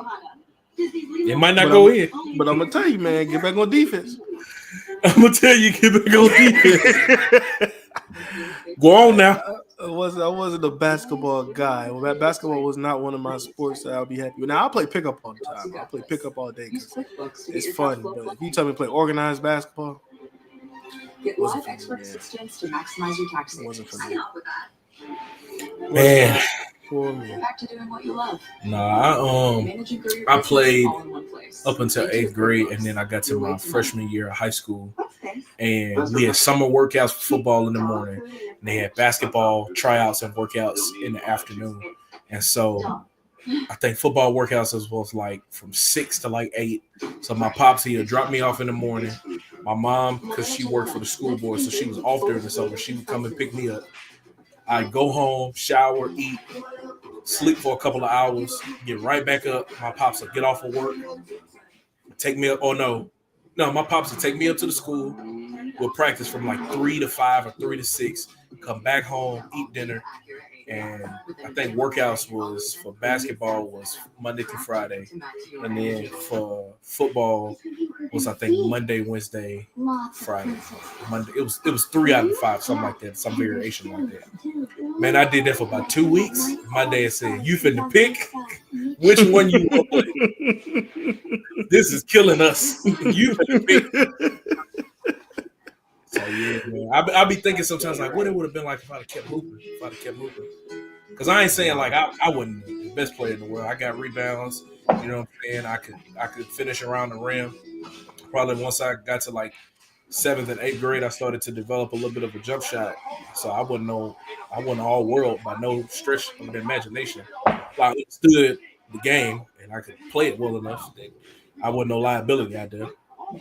But who is this boy that's Mike? Oh, DiVincenzo. But I have like in middle, because that's the last time I played organized basketball was in middle school. It wasn't for me. I mean, I came off the bench, just providing the spark. But who was on my team? You wasn't providing no spark. You was playing defense and getting rebounds. That's all that. There wasn't no spark. Hey, but there was one kid that was on my team in Louisiana knows him very well. Tremont Waters. That man, I'm be real with you. I was in the 8th grade. I think he was like in the 5th. Let me tell you, you knew he was gonna be something special. Like he was giving it to all these kids. He like even me. So I'm like, we older than him. He was like really short at that time. He'd probably like be really short, but he could shoot. And his dad always kept him in there after shoot free throws, everything. And Tremont Waters was the real deal. But he was on my middle school. He was on King Robinson. It was him, myself, Ziggy. I'm missing a few guys, but Tremont you knew he was gonna be something special. And when he committed to LSU, I was like, I understand. I understand. He was one of the ones. He was one of the ones for sure. Not that boy was special. That boy was special, man. That boy was special. Man. RP his pops, but his pops really did. His pops poured in a lot in him. His mom did too. But speaking on his pops, well, guys, we're sitting here at halftime of Game 1 of the Western Conference Finals between the Minnesota Timberwolves and the Oklahoma City Thunder.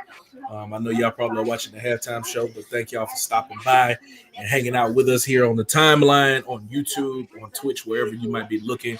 Please subscribe to the channel on YouTube. And also whatever you get your podcast feed from, you can follow us there as well. Julius Randle has kind of been the story of this game as he's had 20 points in the first half and 17 minutes of play. He's 6 of 8 from the floor, 5 of 6 from the three-point line. Him and Ant-Man are combining for 33 points. So right now they are just playing really, really well together. For OKC, Hartenstein was the leading scorer at one point with 10 points in 14 minutes. Shai Gilgeous leads with 11, however, but he hasn't been shooting well from the floor. He's 2 of 13 from the floor, so that is pretty bad. Like he's taking his close range shots, he's attacking the cup and trying to get to the free throw line, but he's not putting the ball in the hole. And so that's the name of the game, man. You got to make your shots when you get your opportunities, especially your high percentage ones when you drive into the basket and trying to make plays at the cup. We said this in pregame, like it was going to come down to the superstars and what they would be able to do in this game to determine it. Early on, we saw how well OKC's defense stood out because they had Minnesota with like 6 turnovers in the first quarter, and it was like 4 minutes to go. And I was like, if they turn it over more than 10 times or more in the first quarter, they were going to lose. They clamped down. They stopped turning the ball over. Julius Randle started going off more in the second quarter and started doing work. And then they started forcing turnovers themselves. I think they had 9 or 10 to finish out the half, so they cut the turnovers down tremendously, and that was able to, get them in positions to hold the lead that they hold now at half. But I think that because OKC is still hanging around, it is going to continue to give them an opportunity to potentially win this game. I still think OKC is going to be the one to win this game. Anthony Edwards in the first half, as we saw, grabbing the top of his foot. So he's not 100.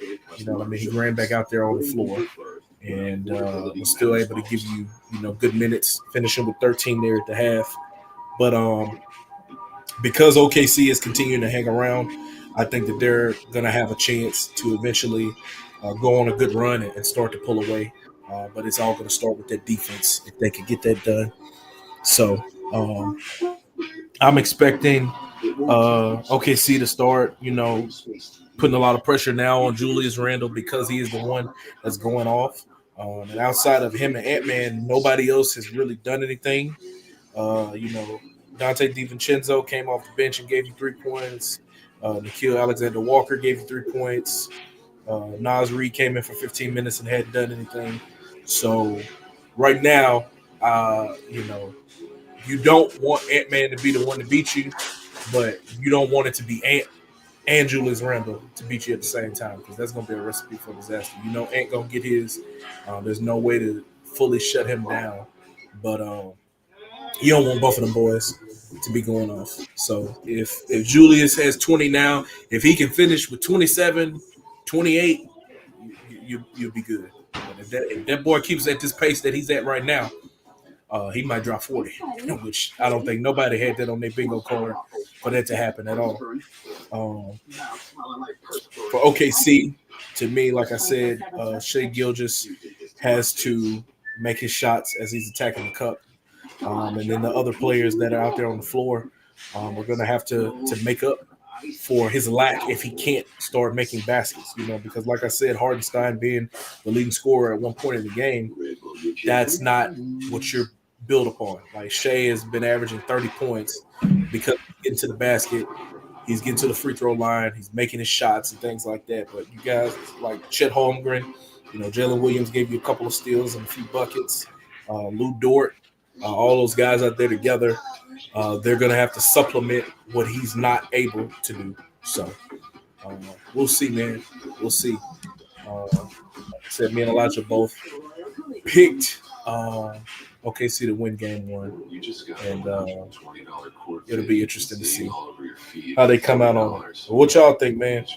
What y'all think going to happen in the second half? Anybody going to is Minnesota going to continue to pull away, or is it going to be OKC rallying back in the second half, finding their groove and being able to pull away? What y'all think? You can get $0 delivery times on the Grab card.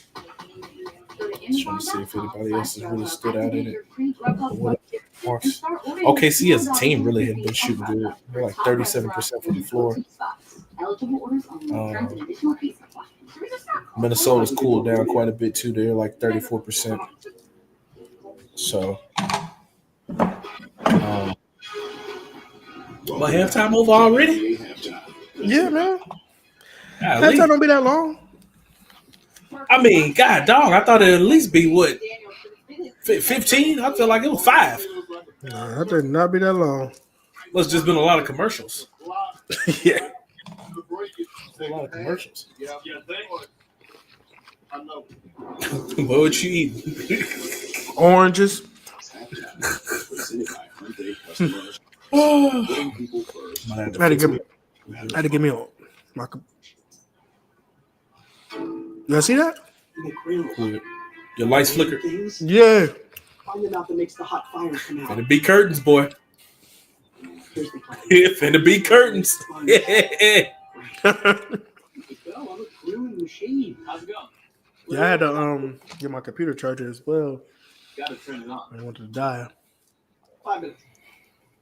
Yeah, that would have been that'd have been pretty rough too. Hey, while I was away, I saw on my phone that they captured the 5th or 6th person that escaped from that New Orleans jail. Man, I don't know how many of the boys. Somebody put on their Instagram story. They said, "We taking bets on who gonna be the last one standing." And I was like, the one with all them tattoos on his face. Mm-hmm. I was like, my money on him, and I think they got him. It's like the third one they caught in the French Quarter though. These boys literally escaped prison and just went back to their normal lives in New Orleans. If I had escaped prison, first thing in my mind is Africa. How can I get there? I don't know what makes you think that I'm going to sit around in the same city that I'm wanted in. I'm going to sit there. I'm thinking, how can I get there? Africa. I'm not looking at nothing else. I don't want to see. I don't want. I'm not looking at Texas. I'm not looking at Arkansas. I'm not looking at North Carolina, South Carolina. I'm looking overseas. I'm looking, how can I get out of here? That man said, "How can I?" Bro, they gonna catch you at TSA. So if you fly, because they gonna look at you. They're gonna look at your ID and they gonna go. Oh no, I want to see if a boat. I want to see if I do something with a boat. Brother, one of them dudes put on. Oh boy, you is under severe weather.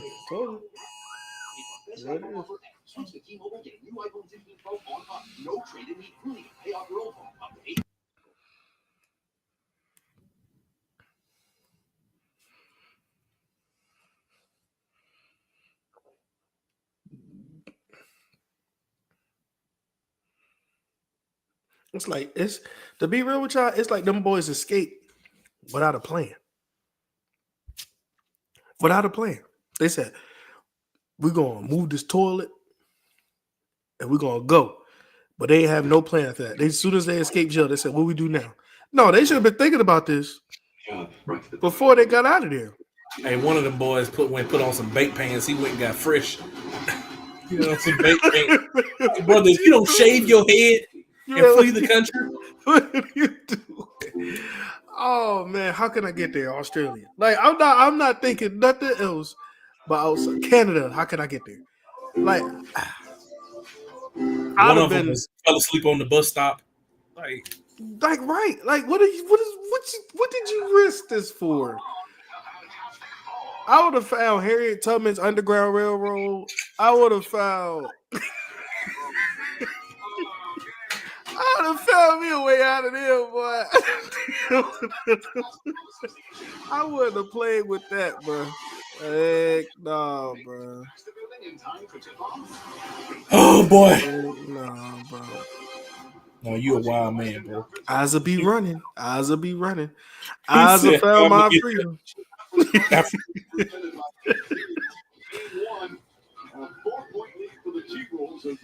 Oh man. I seen that, bro.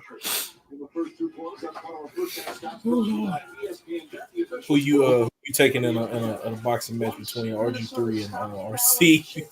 All right, Clark for sure. Oh, bro. Hey, let me tell you, RG3. It's hard to root for you, man.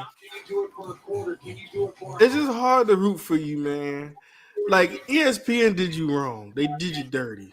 You know what I'm saying? They should have never fired you and stuff like that. I don't believe that either. But it's just some of the stuff you be saying, man. Doing, man, you're goofy, man. Yeah, he is. Yeah, I ain't with that, man. Hey, what that boy RC said, he used to make a lot of jokes about milk. I said milk. Yeah. I seen that. I said, and I don't know RG3. I don't know nothing about. I don't really know nothing about him until he posts something about his life.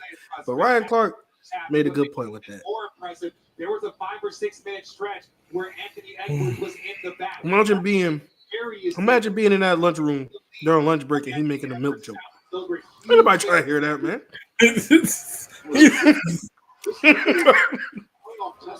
Ain't nobody trying to hear that, man. Hey, brother, I'm trying to eat. We talk about that. Come on, man. Say that for when you go home, man. Oh, man.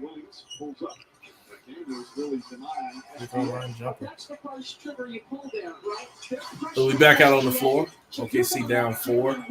And these boys keep missing layups. God. But they only down 4, which is the scary part about it. That's so scary because it's like if y'all just do your job and put the ball in the hole at a higher rate, you're right back in this game. We might be winning by 10. Free throws and layups and turnovers, man. I tell you. We're only down by 4 at the end of the half. That's the good news. Is that offensively, we just got to get a little earlier with the passing or spacing has to be a little better. But with the style of He should have shot it. He did all that. He should have shot it. Edwards just falls on Gilgeous-Alexander. That's 3 fouls on Edwards. Who got 3 fouls? SGA? No, Anthony, man. Baby Jordan. Baby Jordan. Get him the foul out, bro. It's gonna get interesting. Gonna get wicked. Oh, yeah. Oh, turnovers. Jesus. Man, that coach going too soft. I'm yelling at these guys. You out your mind. Bro, what you gonna yell at them? Y'all only down 4. So you doing something right. No, we ain't. We playing sloppy. You just gotta make shots and stop turning the ball over. That's easy. They ain't making no huge adjustments.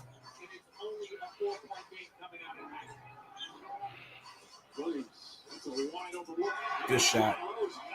Got to make it wide open. And now it's a 1-point game. Quick move. It's a 1-point game. I'm going now and said, look.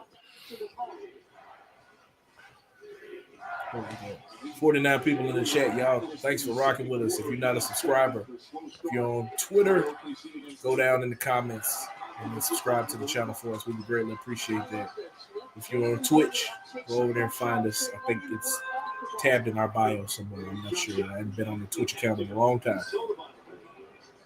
And then if you're on YouTube, I mean, just press it. It's right below where you're at already. Don't rock with us there, man.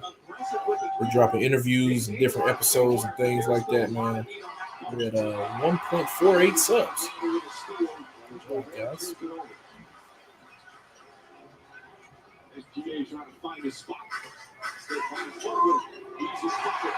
Oh! And now we have a lead. And here we go. But Chet built like Slender Man. Mike Conley got to be like 40, man. I know, man. How old is Mike Conley? This got to be it. He's talking about this got to be it. I said the same thing about Al Horford about 4 seasons ago. This got to be it. Mike Conley is 37. Hold on real quick. He got about 3 more years.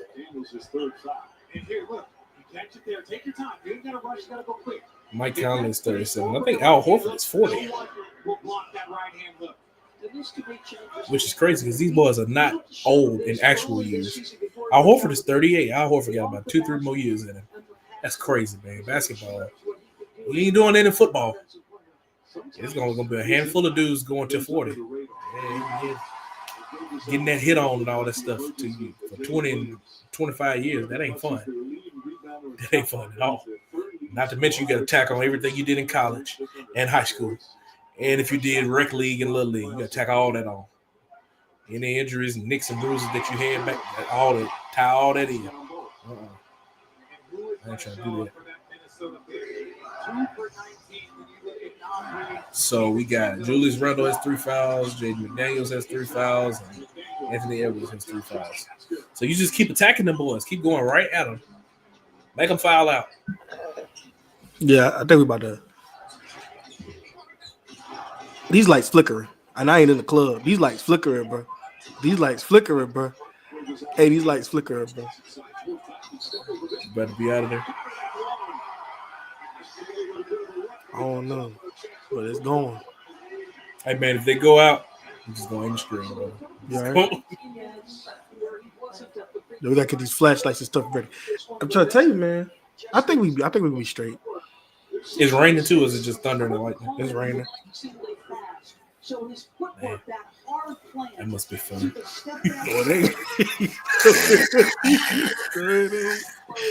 Oh Lord Jesus. Hey, man, afraid. The lights keep flickering, man. Oh boy. I hope it don't take long. Like if it do go, I hope it don't take long because we just went grocery shopping. I don't want all that food to go bad.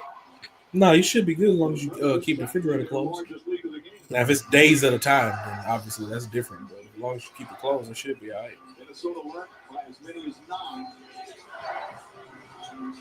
Yeah, Shai still getting that free throw line, man. Let's see what Julius Randle do. Did he cool off? I think so, because I don't think he done scored yet. But he's in foul trouble through. He's got 3. Jaden McDaniels has 3, and then Ant got Julius 3. Randle got 3? He got 3 fouls. Yeah, because they pulled it up a few minutes ago.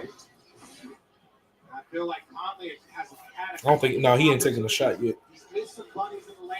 I like to see him aggressive. If you're just watching Ant Edwards and Julius Randle work, that's going to be an issue. I know Rudy Gobert has 2, but I don't know if he has anything in the second half.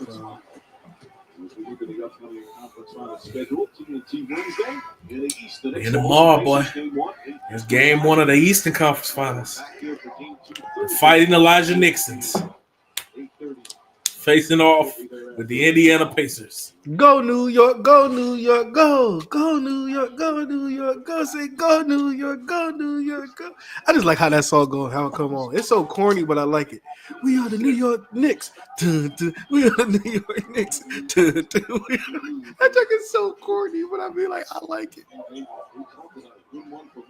Oh man, it's only 54, bro. Normally it'd be 54 points in like a quarter, a half. I don't think Minnesota played good.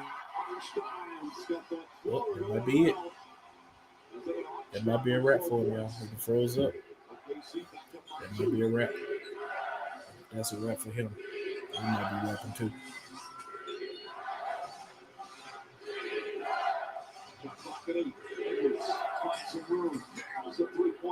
Okay, see. 57 to 56, Minnesota. Takes that boy.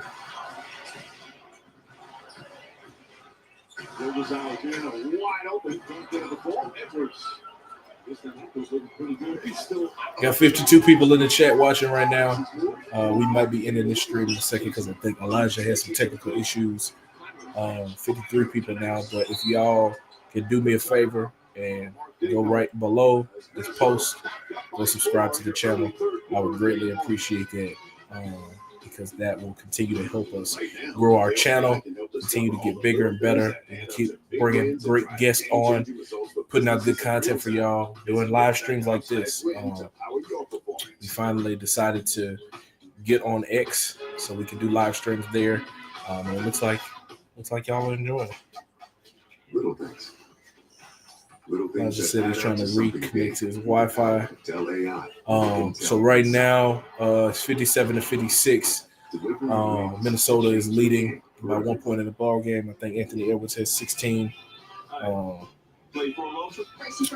And Julius Randle has 20. But the main thing is that Shai Gilgeous hasn't been playing at his highest, just because he's getting to the cup, and guys like Rudy Gobert are making it extremely difficult for him to finish at the rim like he would like. He is getting to the free throw line, which is why he's in double digits.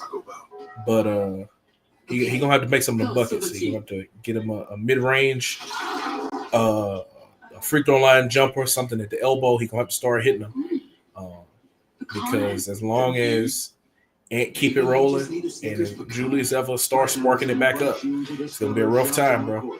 57 people watching right now. I greatly appreciate y'all kicking it with us, whether that's on Twitch, YouTube, or X. If you're not a subscriber to the channel, please subscribe on YouTube, or you can go ahead and follow us wherever you get your podcast from, Apple, Spotify, iHeartRadio, and Amazon Music. We drop weekly episodes, whether that's interviews with players, coaches. We're trying to start dabbling even more into like agents, just trying to get different perspectives of different athletes and players and coaches and stuff like that, and the stories that they bring to the table. So y'all keep rocking with us, man. We greatly appreciate that, and we do these live streams, as you can see. We get on here and do what we do here, and we enjoy doing it. Elijah having a few technical issues where he's at. Trying to get reconnected to his Wi-Fi to potentially get back on here. But if not, just roll with me for the rest of the night. Like I said, it's been a pretty good game so far, man. I still have OKC coming out on top in this one because they continue to hang around. All they need is an 8-0 run. That's all they need. And the next thing you know, it's going to be a completely different ball game. They get an 8-0 run going, and we're having a completely different conversation. Completely different conversation. The Starbucks you love is ready. 79 people in the chat. 80. All right, y'all running it up. I appreciate y'all hanging around with us. I greatly appreciate that. Let's take a look. Who's enjoying the Corona Limelight. Everything's sponsored, bro. I swear. Yeah. Ant-Man. Continuing to play at the level that he is. It's very much the face of the league. He might not want to be. He might say all he wants to, that he's not, and that that's supposed to be for Wemby. He the one. People resonate with Ant-Man. People from Atlanta resonate with Ant-Man. The young cats that's watching the game now, they resonate with Ant-Man. Like he the one. He gonna be that one. If he fool around and win him a championship, he ain't got no choice but to be the face of the league. So Jalen Williams has reached into double figures now. It's 60-58 Minnesota. Man, he ain't been shooting well either. But he done played some good defense.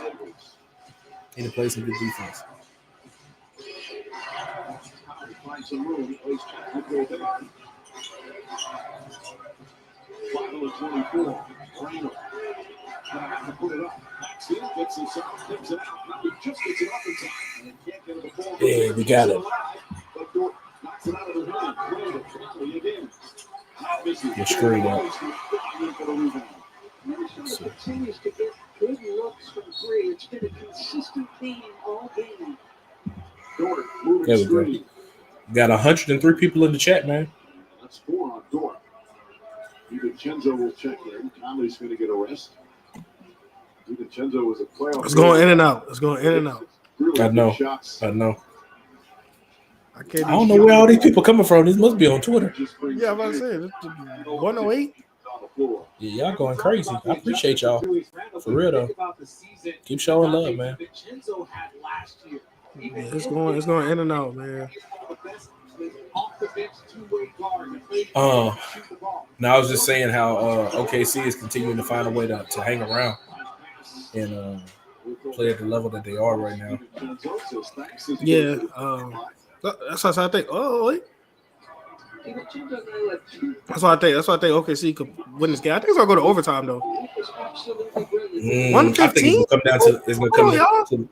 What's up with y'all? Yeah. Y'all subscribe to the channel. 18, 19. Is this another Grassi party? What's going on, man? No, if it was Grassi, bro, that must be at 11,000 right now. We appreciate the love either way. You have to know where Rudy can make the catch. It's Now, most of this very must be tight coming windows. from Twitter for So sure. operating in screen and roll is going to cut down the middle. Listen, a soft catch for a big man off a bounce pass with only maybe one dribble, because you don't want Rudy with two. Big man, 2 dribbles or less for Big man.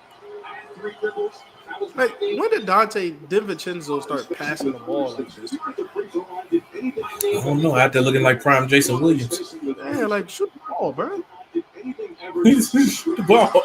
I don't look. I like that you make the extra pass, but the extra pass need to go to Rudy Gobert, bro.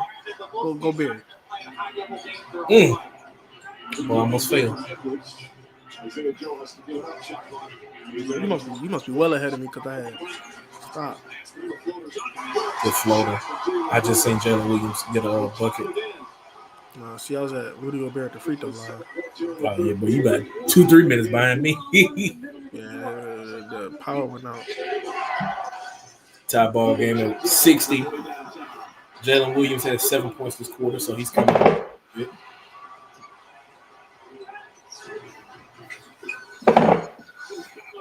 There we go. Now. Throw line jumper.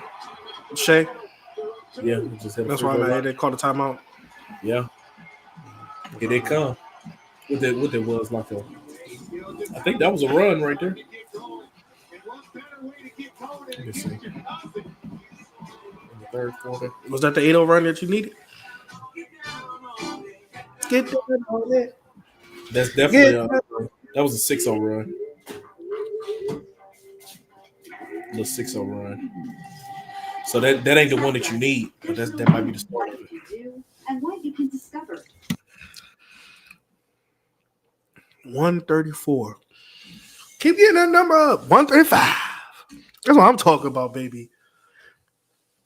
And let me know in the comments right now. Let me know in the comments. Look, who's going to win game 1? OKC, Minnesota. Who's going to win game 1? Y'all need to let me know in the comments. Let me know in the comments. I think OKC. I said that from the jump. I think OKC. The 3 for me only at Chili's. Now serves up the all new Big QP for just $10.99. And that's 85% more beef. 142. Yeah. They running it up, man. This is how you value me. I'm trying to see, can I put a poll in the comments on YouTube or on Twitter? Ever since I was young, I think you my can. dream has been to open a chocolate shop. To make unique, In the third quarter right now. world-class chocolate. Third quarter almost over, but they got a lot of commercials. I tell you that much. Oh, one day my basketball. I forgot makes my job easier. A lot of commercials. I can focus on what's most important. Hey, boy, that AI is scary. Bringing really good chocolate to really good people. They're looking at this commercial that they showed just then, the AI assist, and they put it in everything. It ain't just Chat GPT. They put that stuff in Adobe Acrobat. It's on Canva. It's a thing called Canva GPT, where on my headshot, I can put it in there and where like the picture cut your shoulder off, and it'll finish making the rest of your shoulder.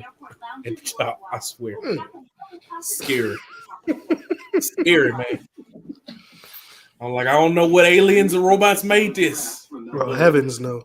Heavens. It's gonna start taking some people's jobs, boy. Yeah. I mean, I'm pretty sure we're gonna have robot cashiers. Oh, we ain't gonna have nothing. We basically got it now. We get self checkout. Yeah, we on the way. We on the way. Ain't gonna be no more human interaction. Everything gonna be robot. Everything gonna be robot, bro. Robots are taking over the world. I know, man.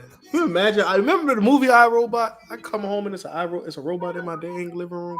Because the jungle is real. And the mom guilt is robot, make me dinner. What would you like? Yeah. I'm gonna have to give me a robot from Louisiana. Maybe some jambalaya. I want a gumbo, but you better make that roux dark.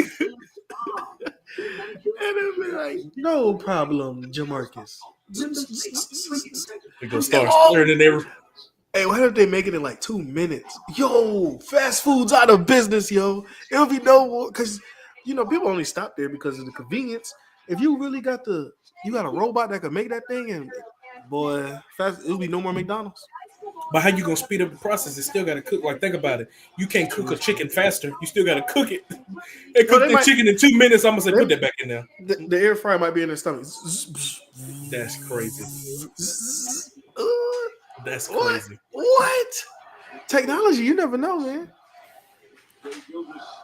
That's crazy. Ooh, it's getting loud in there. I don't think Julius Randle made a bucket yet. That's a Julius Randle thing to do. Had a game of his life in the first half. Yeah, then after that disappeared. Go Casper the Ghost. Come on, Shai. Good rebound. Good put back. Got to finish at the cup, baby. Okay, that's an 8-0 run. I told you they had an 8-0 run in them. About to be a 10. If they keep pulling away, bro.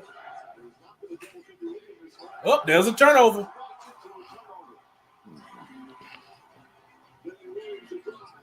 Might be a 10-0 run. Pass it. Pass it again. Ooh, good finish. 10-0 run. He called another timeout? Yeah.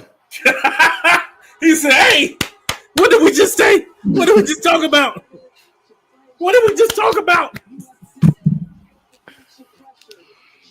Anthony Edwards got to do something, man.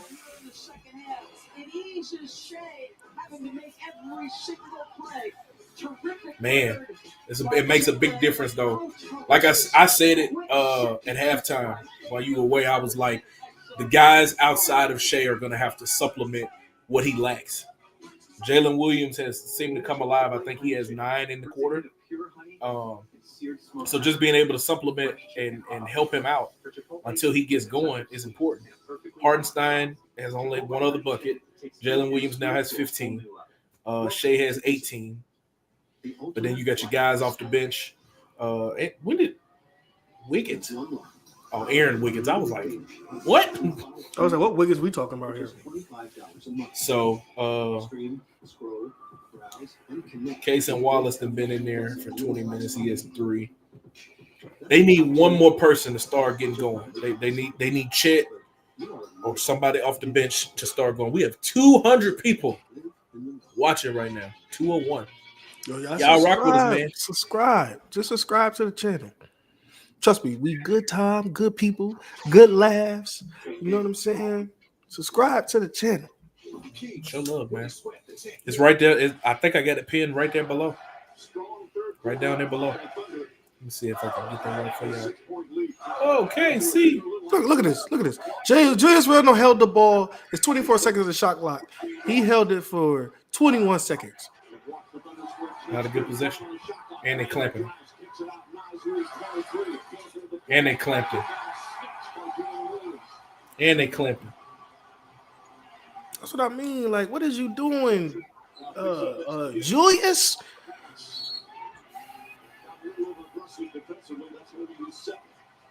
DiVincenzo. Played 2 games in the last series, but he comes out here. What did he do? He fouled him.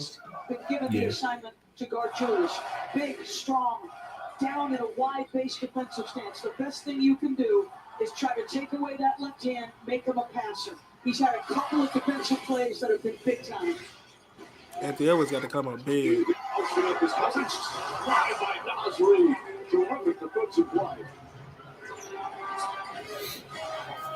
They still on this road.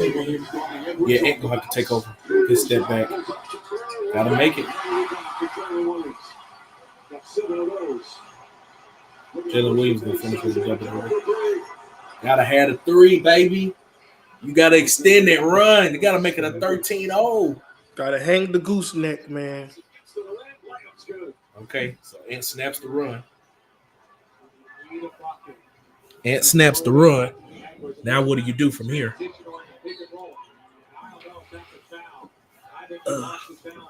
Gotta reposition myself on this couch, y'all.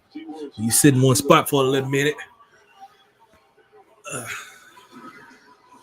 Bro, I need to get like what's one of them not the massages that they do when they take your neck and they pull your head and it pops at your neck and all that. I don't know, man. That hurt. That look like it hurt, man. I need that. I need that, bro. What's that? A chiropractor, huh? I might need to see one. What's that? Karen, what's that thing Special called up here. when they get you? Like When they get you. You said that like they playing tag when they get you. Where you lay down and they crack your back and crack you. Yo, I was right. Chiropractor, yeah. Yeah, I might need one of them boys. Hey, my alma mater, Benedict, the cheerleaders was in this commercial. Oh, word. Yeah. Shout out Benedict, man. Shout out Benedict, man. BC. You know. That's our chat right there. That's our chat right there, bro. That's our chat right there, bro. Was it all 42 of y'all at the school? I know you went to a little bit of school. Shoot, I did too, man. I went to a big high school though, but college, Shout out to Benedict, man. Shoot, my high school might have had more people than my college did. I ain't lying. You lie. I ain't lying, bro. My graduating class at Bird was like 700, 600, something like that. My graduating class. And the school population was like well over like 2,500. Might have been 3,000 kids there. It was so many people in my graduating class. It was people walking across that stage I've never seen in my life. I said, "There's no way that I had been going to this school for 4 years and never seen you. Who is this?" They didn't tell you, bro. They had continuing education, bro, in high school, bro. Well, see, and then also too. So the way Bird was set up, we had a magnet program, but the way that they did the school, I ain't gonna lie, they kind of gentrified the school. One side of it was the magnet building. So if you was in a magnet program, a lot of your classes was on that side of the school. The other side was what they call general. Every now and again, like if you had an advanced placement class, it might be in that building. But bro, I might have had like 3 classes in the general building my whole high school career. Whole high school. It was like Spanish 1, Spanish 2, AP, what was it? AP Civics or AP one of them classes. Shout out to Mr. Larry, man. That and then my journalism class. And then I think I had an English class. So that's 5. Maybe like 5, 6 classes in that whole building. Everything else is in the magnet building. No. Everything else. My school was so small in high school. They had to put the extension with the trailer park. The T buildings, the temporary buildings. And we had that, bro. That's how small my school was in high school, bro. Shit, that's how we had T buildings, but that was like all the T buildings that we had were like football coaches and stuff. That was their classes. Like my offensive line coach, he taught history, and his class was in the T building. See, the T building. So we would use the T buildings as meeting rooms whenever we would. We did too for football, film and stuff. Yeah, we'd go in there and watch we did the same thing. Pull them up on the projector and all that. Good 3-pointer.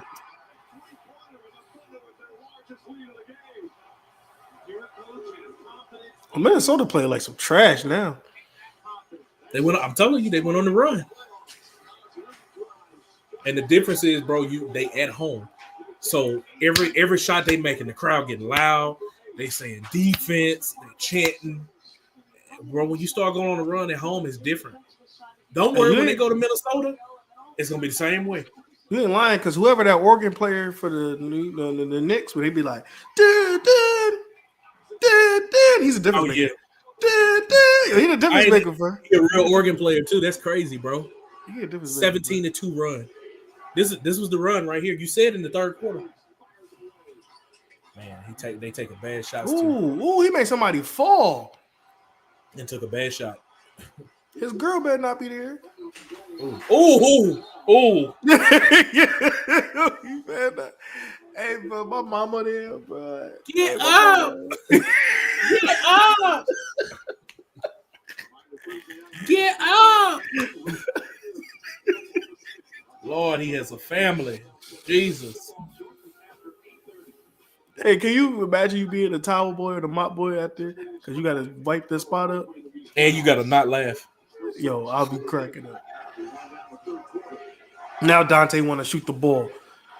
About time. Yeah, that was big. They needed that. Stop the bleeding a little bit. Put a Band-Aid on or something. Put some alcohol on it. Stop the bleeding. Man, Shai so smooth at the goal, bro. He gonna get to the free throw line. You gotta live with it. Yeah. He gonna get to the cup, but you gotta stop him from getting them and ones. He's so smooth once he get there. What he got now? He probably got like 25. Now all of a sudden, Shai got his rhythm back. He's feeling good. Yeah, he got his rhythm back. He's getting to the spots he's so capable of getting, and as soon as he feels the contact, How much he got? takes 9 free I'm throws per pulling it up game in in the the load regular slow. season. He's one of the best here. I'm predicting now Anthony Edwards get a big fourth quarter. That's Edwards. Shai got 22. Jalen Williams got 15. Bro, but it's literally just them because Hartenstein just got 2 points in this quarter. So it's literally just Shai and Jalen Williams. But for Minnesota, it's just Anthony Edwards. Well, it's just Anthony Edwards now because Julius Randle hadn't scored a point yet. I don't even think he's made a shot attempt.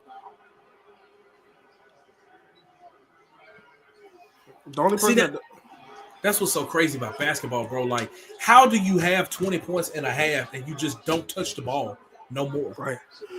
I don't know, man. Like, No, Julius touched the ball, but he just doing dumb stuff. He just like, I'm like, what are you doing? Shoot the ball, man.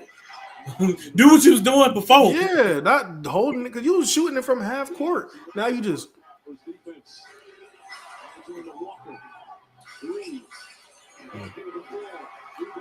Yeah, they done went ice cold, bro. This might be a wrap. I ain't gonna have a big fourth quarter. I think it's gonna go to overtime. They're gonna have to go on a run, man. Come on, boy. Turn that ball over.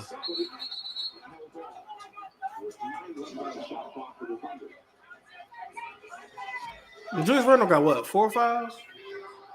Oh, I forgot he been in foul trouble too. Let me see.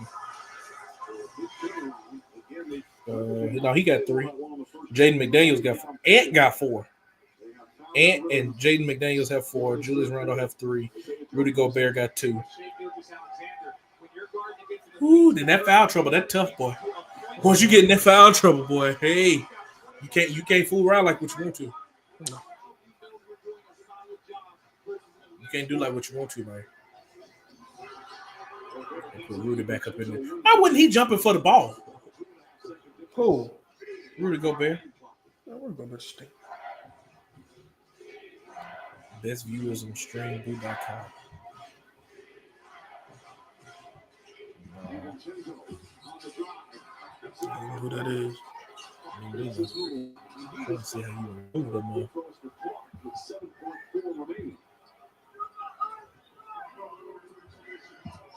And Clark hardly playing in these playoffs. Prior to tonight, just 6 minutes. He's taken 2 free throws in these playoffs. They hit them both. Now the chance to cut into the lead during the regular season, 78%. OKC got an 11-point lead. I think that's the largest lead for either team in the whole game.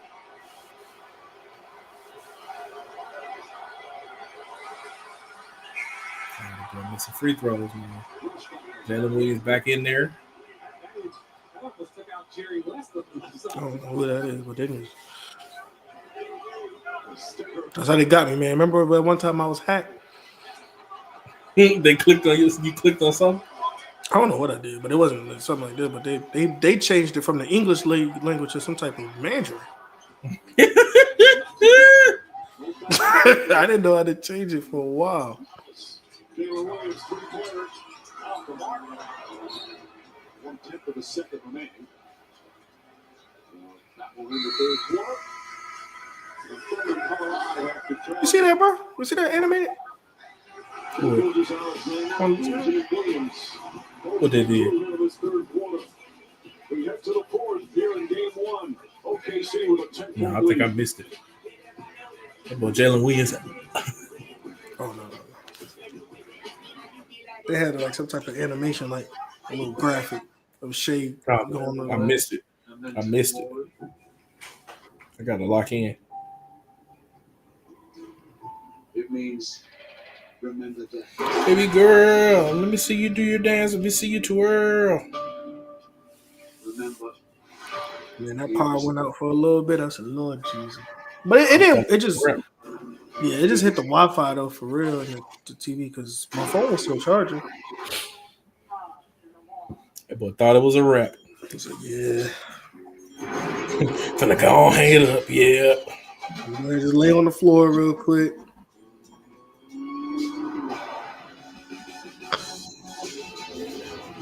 Oh boy. I'll tell you the truth, man. I'll tell you, man. So you think Anthony Edwards is gonna have a big fourth quarter, huh? Yeah, man. We're gonna come around, turn this around, man. Give me about how many points you got right now? Let me look. I think 18. So he gonna have to finish with 12 in the quarter to get his 30 ball. You think he gonna score at least 12? I think I'm gonna go more than that, bro. I think I'm gonna give you 15. I think I'm gonna take all the shots. I think I'm gonna take most of the shots, not all the shots. It's big. It's Ant, man. It's Ant. It's not like we talk about like LeBron who's gonna try to get everybody involved. We talking about Ant. Ant gonna go for it. 216 people, man. I checked this. Mostly everybody is on X, aka Twitter. So I don't know how none of this work. If y'all can comment back to us or talk to us, but we thank y'all for watching. That show. Are they commenting on Twitter? I don't even know how that would work. But you can look at it. But I think in order for you to comment under it, it'd be just like if you was commenting under a post. What they saying? They saying anything? They just watching. Keep watching with us, man. We appreciate it. Appreciate That's it. all I can say. That's all I can say. Hey, get us a 300, y'all. Tell a friend. Yeah, run it up. Tell a friend. We have a blue dog tickets. Baby girl, we can see you do your dance. We can see you twirl. Lilo and Stitch, rated PG in theaters Friday. Get tickets now. Oh, hold on. What do we think these? So you look like you're ready to walk the red carpet. No, stop it. Really? Or at least to go for a run. These are power pants. Yes. Okay. What about this? Whoa! Look, see that? See they doing it again. Fitz, they doing like this virtual thing. At Tropical Smoothie Cafe. We're blending up a new flavor. Oh, I think mine a little bit behind. I'm looking at Stitch right now. Cafe with your Ohana. Disney's Lilo and Stitch. Only in theaters May 23rd. Rated PG. Welcome back to the Western Conference Finals presented by It's like weird. Coach said the defense kept you guys in that first half while the offense I don't see it, bro. getting figured out. I'm looking at the screen. They interviewing Jalen Williams. Just basketball highs and lows. What channel I'm on? What channel are you watching on? On ESPN. You must be on watching on ESPN too. I don't know what's going on. It's got to be two, because I seen it was simulcast. Yeah, because I was like, I ain't saying none of that. Thank you, Lisa. He was superb. All right, go Julius Randle. On Sunday afternoon, jump shot there won't go. Rebound number 3. Now you won't be all aggressive. Ain't got no choice. Shoot you down 10. You better do something. Make a move. Good kick. Make your shot. Gotta have your shots, man. Ooh. Good 3. All right, DiVincenzo. That's what we know him for, not just passing the basketball. Ooh, he got smacked in the face. 44 of their 66 shots. Go. Take advantage. There you go. Take advantage of the man being down. Kick him while he's down.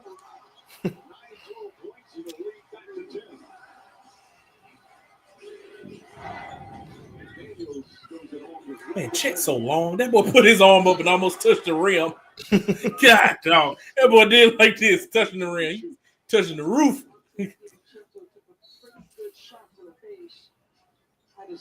Oh, he'd be all right. Mike Conley slapped the fire out of that boy. Get out of the way. Move. You called a timeout? I don't think so. How many timeouts do they got? Oh, He not bleeding. Is he bleeding? yeah. We have to talk about this Minnesota bench. One of the best benches in the league. Again, the sixth man of the year last year. You got defense. Nas Reed is so impressive, but it's 0 for 8 for Nas Reed. Yeah, they do have a lot of timeouts. I tell you that much. I'll tell you, man. I mean, they got to cut the timeout down. They got to make their money, man. I mean, they got immediate timeouts, but throughout these playoffs, and all three of them Play the game. all three good defenders. But it just happened. The shot just happened to fall. oh, wait, Oklahoma City's like Central Time, no? I don't know. I think so. Limit their volume and attempts and try to say, okay, well, we're going to pick others to go ahead and beat us. Yeah, they Central. Elijah, like, come on, man. It's almost it's getting late. Yeah. Okay. That's his first bucket in 12 minutes. Shoot. Really 14. It's been 2 minutes off the clock. Randall, go rebound. You suck. Not you suck. Oh, Caruso.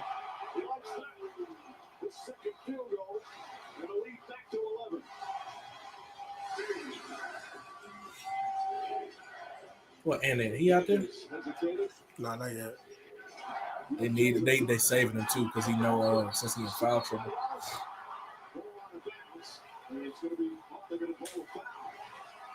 I'm gonna switch over to ESPN too so I can see the little what you call it you talking about. Oh, they doing it like commercials. Well, you said they got plenty of them, so I'm sure I'm gonna see it. Workout, Chet. Come on, man, you too long for that. Garbage. Okay, got oh, it's somebody else calling the game. Okay. Who calling it? I think that's old boy that be calling the WNBA and women's games. He be like, "You bet." Who? You know what I'm talking about. He be calling the South Carolina games, and he be like, "Pal, they should take a shot." You bet. What's that man's name? Oh, I gotta look him up. He a little bald-headed white dude. You bet. His stuff is like Mike Brings Bang. Bang! It's like that.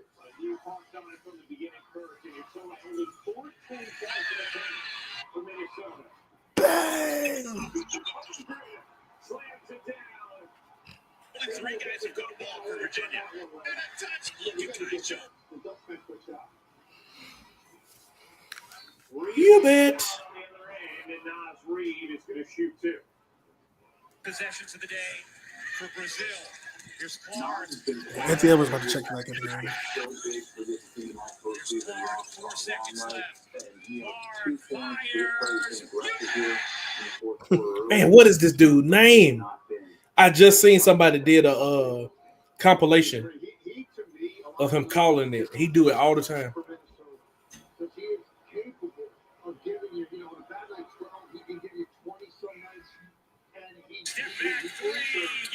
Ryan Rucco.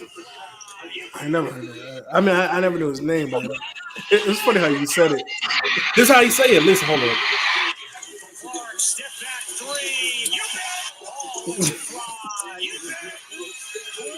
Going for the dagger. You bet. Jones three. You bet. That's what he be doing. He do it every time. The next time that you watch a WNBA game, if he calling it, he gonna say it at least 15 times in the game. Especially if it's Caitlin Clark. Oh my God. When she get hot, you bet. Clark, you bet. He be killing it, boy. That and Bang, they right up there together. They right up there. Bang! Yo, Chat hungry, throwing it down. Yeah, he work out, boy. Hey, that might be curtains right there. Unless you got a little 10-0 run in your back pocket, man, that might be curtains. Come on, DiVincenzo. I said, what kind of shot was that? Sweet. He take it.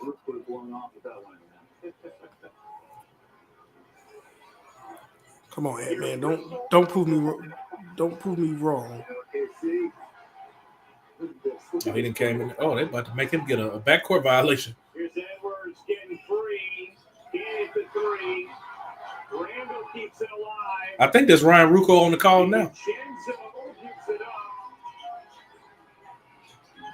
Randall in the paint is fouled. I think that is Ryan Rucco calling the game. Here on ESPN too. I got my TV on mute. See, I'm one of those weirdos. Like, even when I play the game, I have it on mute. So you like Shannon Sharp? No, Shannon Sharp don't like the announcers. Only announcers I don't like is Troy Aikman and whoever the other guy with him is. But I don't like them because I feel like they be biased. Joe Buck. But they so nostalgic, bro. Just the voice of Joe Buck and Troy Aikman, bro. That takes me to a 3:25 kickoff. After church, I done woke up from my nap and Dallas finna get ready to play the New York Giants. That when I hear their voice, that's how I feel. Yeah, but every single time. They should work for the Cowboys. I don't really like, bro, when they be calling games with the Cowboys, they just so biased, bro. So biased. Or the 49ers. Good God Almighty. Like, I'd be like, dog.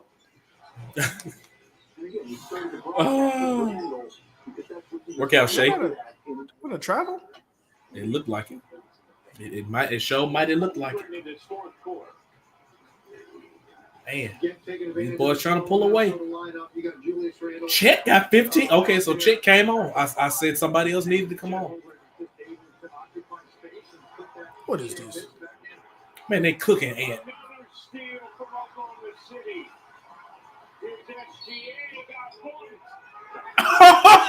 Oh, bro. That man is the MVP, bro. That man the MVP, bro. Crazy finish. Crazy finish.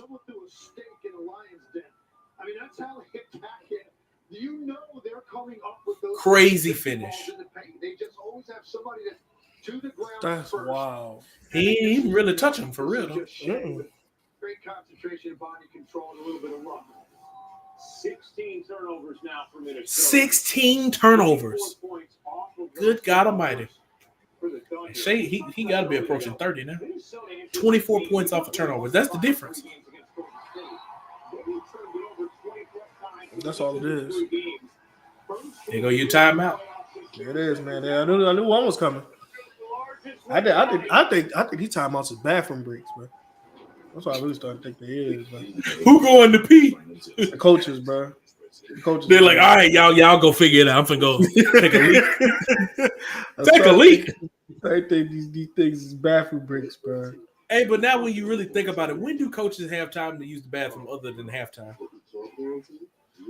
And like, what do you do? Like, what if it's football and you the play caller, and y'all having a good drive and your stomach rumble, you're like, I ain't gonna hold you. Two things can happen. Two things happen. I'm on the sideline. I'm on top. Either I gotta tell the players to fake an injury, go down, cramp, or I'm act like I'm running out there. You get out there, and I'm just gonna fall. Like boom. You gonna fake an injury as a coach? What you gonna do? You just gonna run to the locker room? You can't just run to the locker room. Well, they got backwards on the sidelines now? I think so. Or they got it.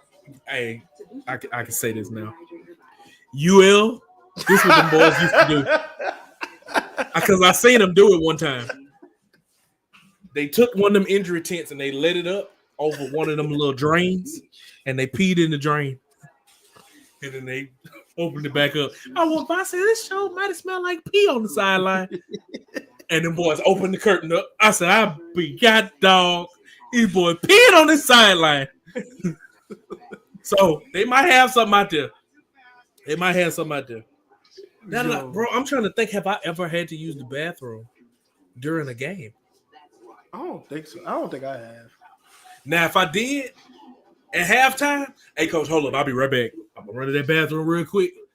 Gonna go over there, make them adjust. But see, at LC, well, you know how the field is. Like, the field is way away from the field house. So you wasn't going back in the locker room. So where we would make adjustments at would be like my dorm room was literally like 30 feet away. So one of us would leave our key under the mat. And if we needed to go to the bathroom, we'll just go in our dorm room.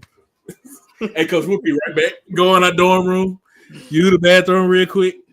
Might sit on the couch for a little second. All right, let's go out here and go out there and make the little adjustments.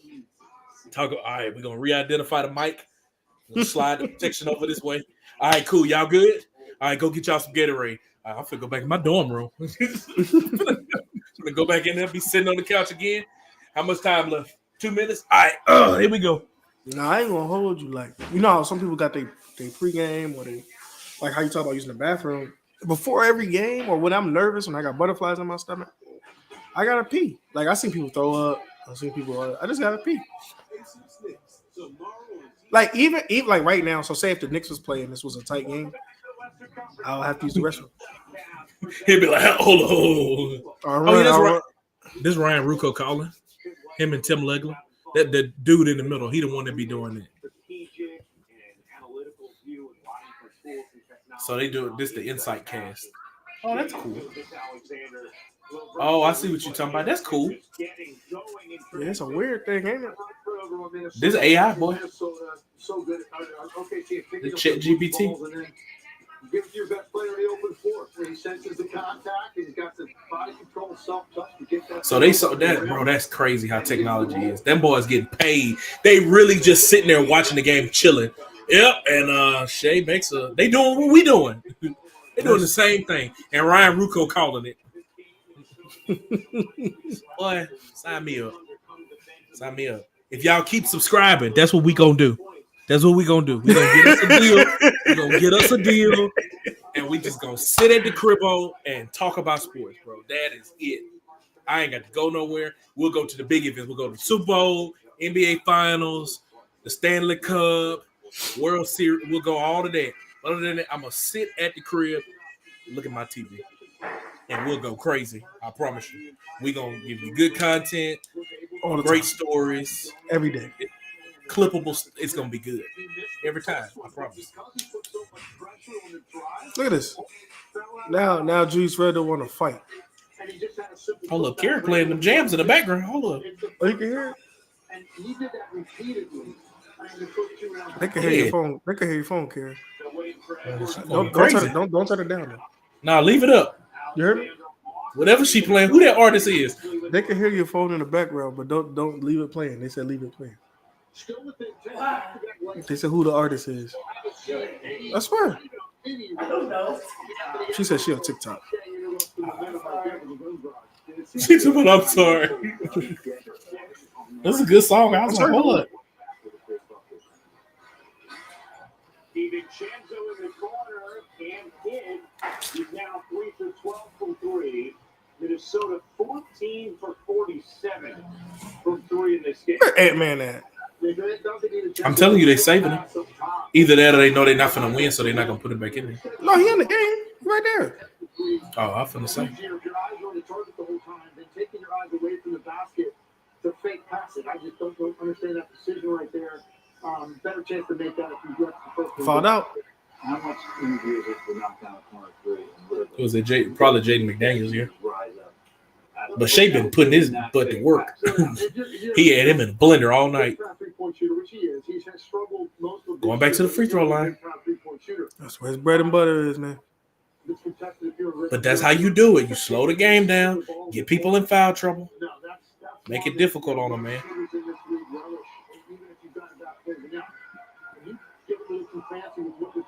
25 points. Meanwhile, that foul on McDaniels, his 6th. He didn't have great success against SGA in the regular season matchups, and we saw in this second half, Shai able to take advantage as well. Dude, one of the things that people don't talk enough about with SGA is he fouls guys out. He draws. Let's see what you can do, Ant. Nothing. Jaden McDaniels fouls out. Okay, we got a 3-pointer, 10-point game. Let's see what these last 5 minutes gonna look like. Let's see, we got a little 10-0 run. Let's see, if Shai keep getting to that cup though, it's over with. Golly, he's killing him. He's working out, bro. He ain't the MVP for nothing.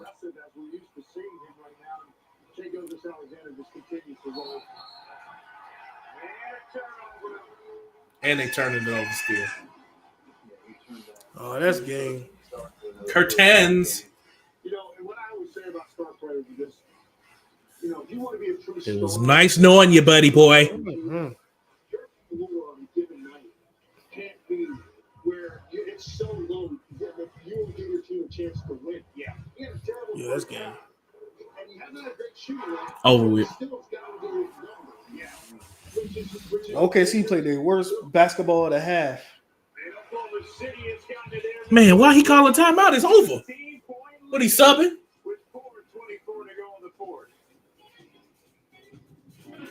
They need some more. They need to run some more commercials. I told you that.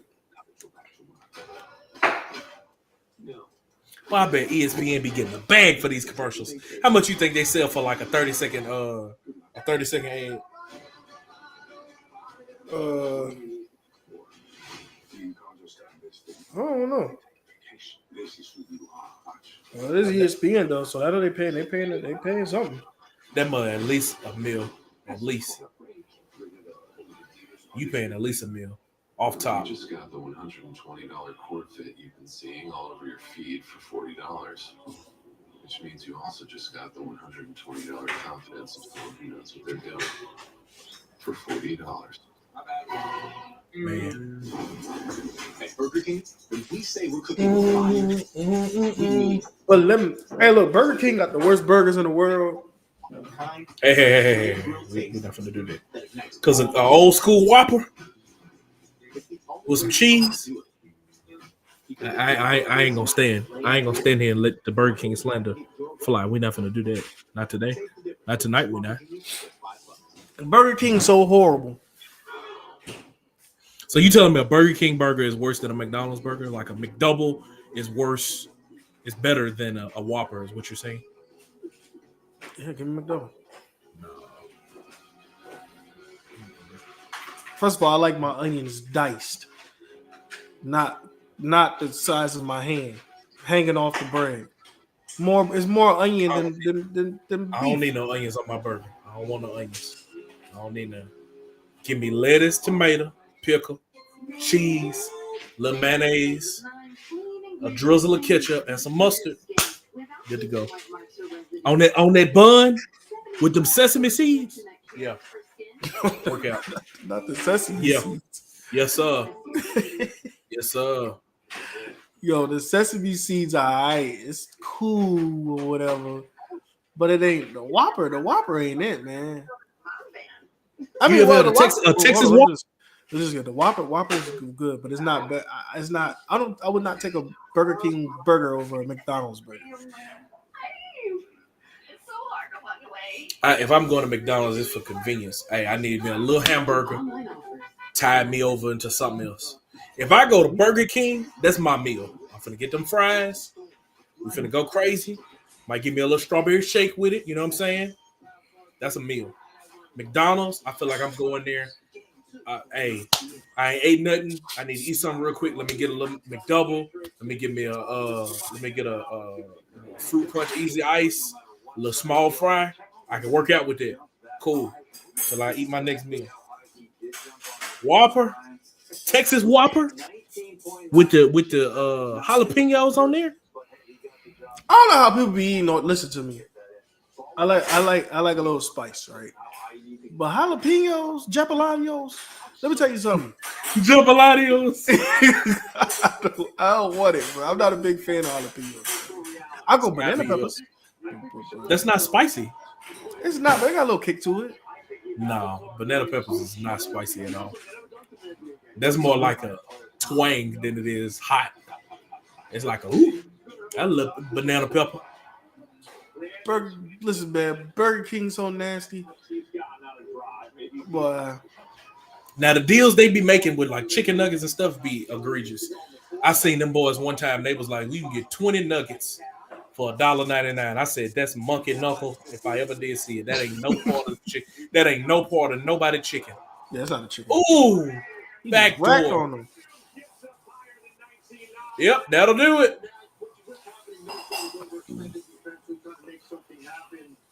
You give up any penetration, you're really going to be susceptible to that backside lob.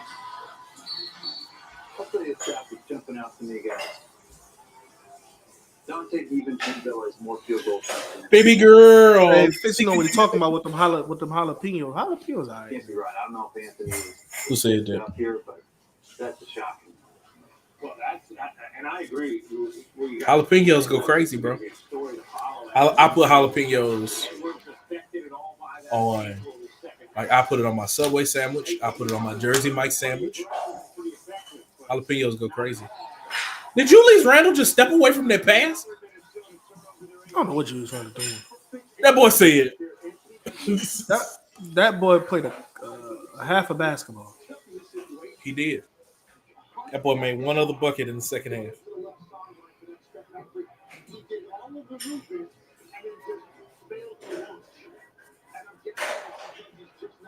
Man, them boys went off in their third quarter. I told you it's gonna get interesting. That third quarter gonna make it interesting. And Shai got 31. Ant only got 18. That's another turnover. He didn't hold up his end of the bargain. No, man. That's why he lost. Oh. Man, Shai's so smooth, bro. Look at the. Oh, Lord. Bro, hey, Freeze, I asked this question earlier. What star player? Here you go. Hey, before I even get to the Knicks, yo, what star player was on your team that you didn't care about? What's a star player that you just despise? Like, bro, if you trade him right now, I'm good. It could be from any team. 18 points. He's been stuck on for a while. Hasn't scored in the fourth.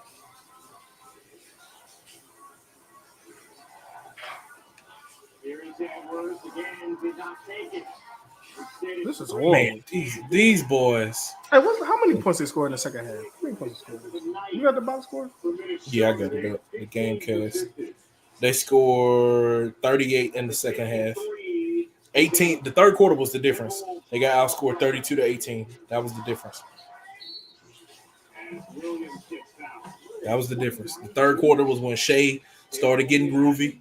Jalen Williams kept cooking. Chet Holmgren did his ditty. No ditty. But he did his thing in the third quarter. And yeah, bro, like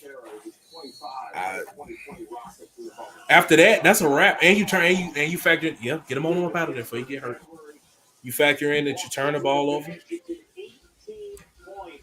18 points, cool, bro. But when you combat that with Julius Randle, and I said this at halftime, Julius Randle has 28 points.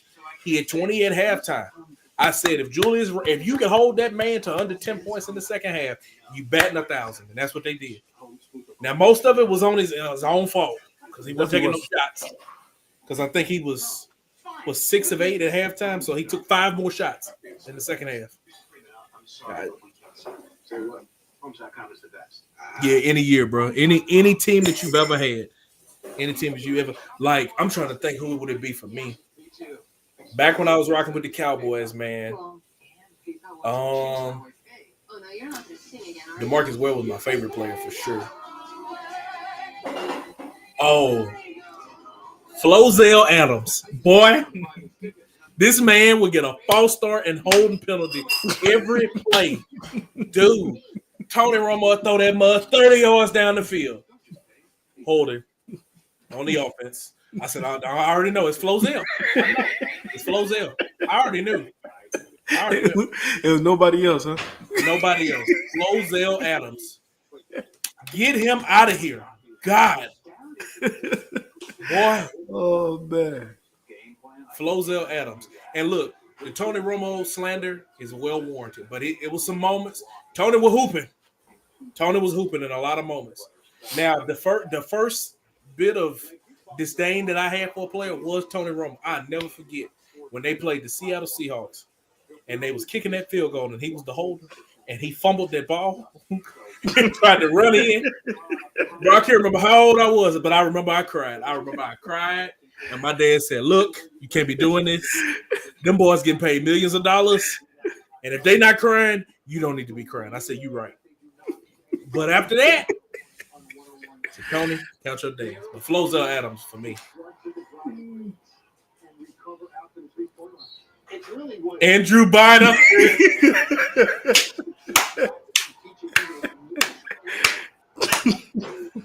Bro, Andrew Bynum has so much potential coming out of high school, too. I think he was like number 1 overall when they got him.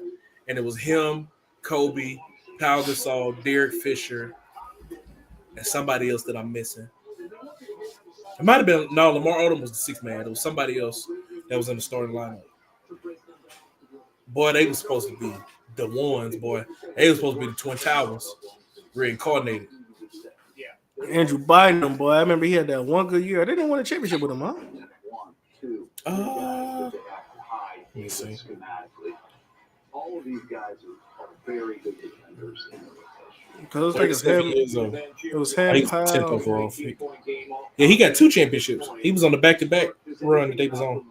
Yeah, him, Powell, Kobe. Change your thoughts for how the series may play out. Fish. It just makes me think how is Chris Finch going to get 2-point offense in game 2. Trevor Ariza. They cannot play like this. Trevor Ariza. So that year they had Trevor Ariza, Shannon Brown, Kobe, Bynum, Jordan Farmar, DJ Banga, Lamar Odom, Josh Powell, Sasha Vujicic. Boy, that's a throwback there. Lance Steen, Kwame Brown. He going off with the list now. No, that's not star. Kwame Brown wasn't a star. I'm talking about like a star player that everybody like was like really like loved. It was like, oh, didn't nobody love Kwame Brown? Yeah, nobody loved Kwame Brown. Stephen A. Show didn't. Oh no. Kwame Brown was butt. He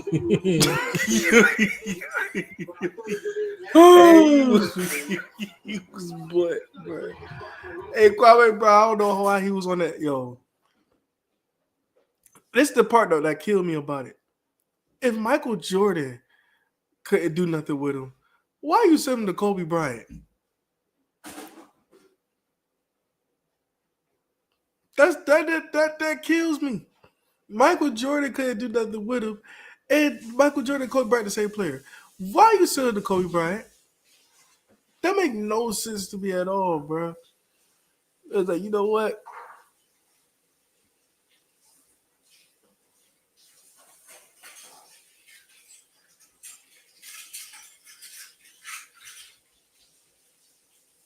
Yeah, man. He was straight butt.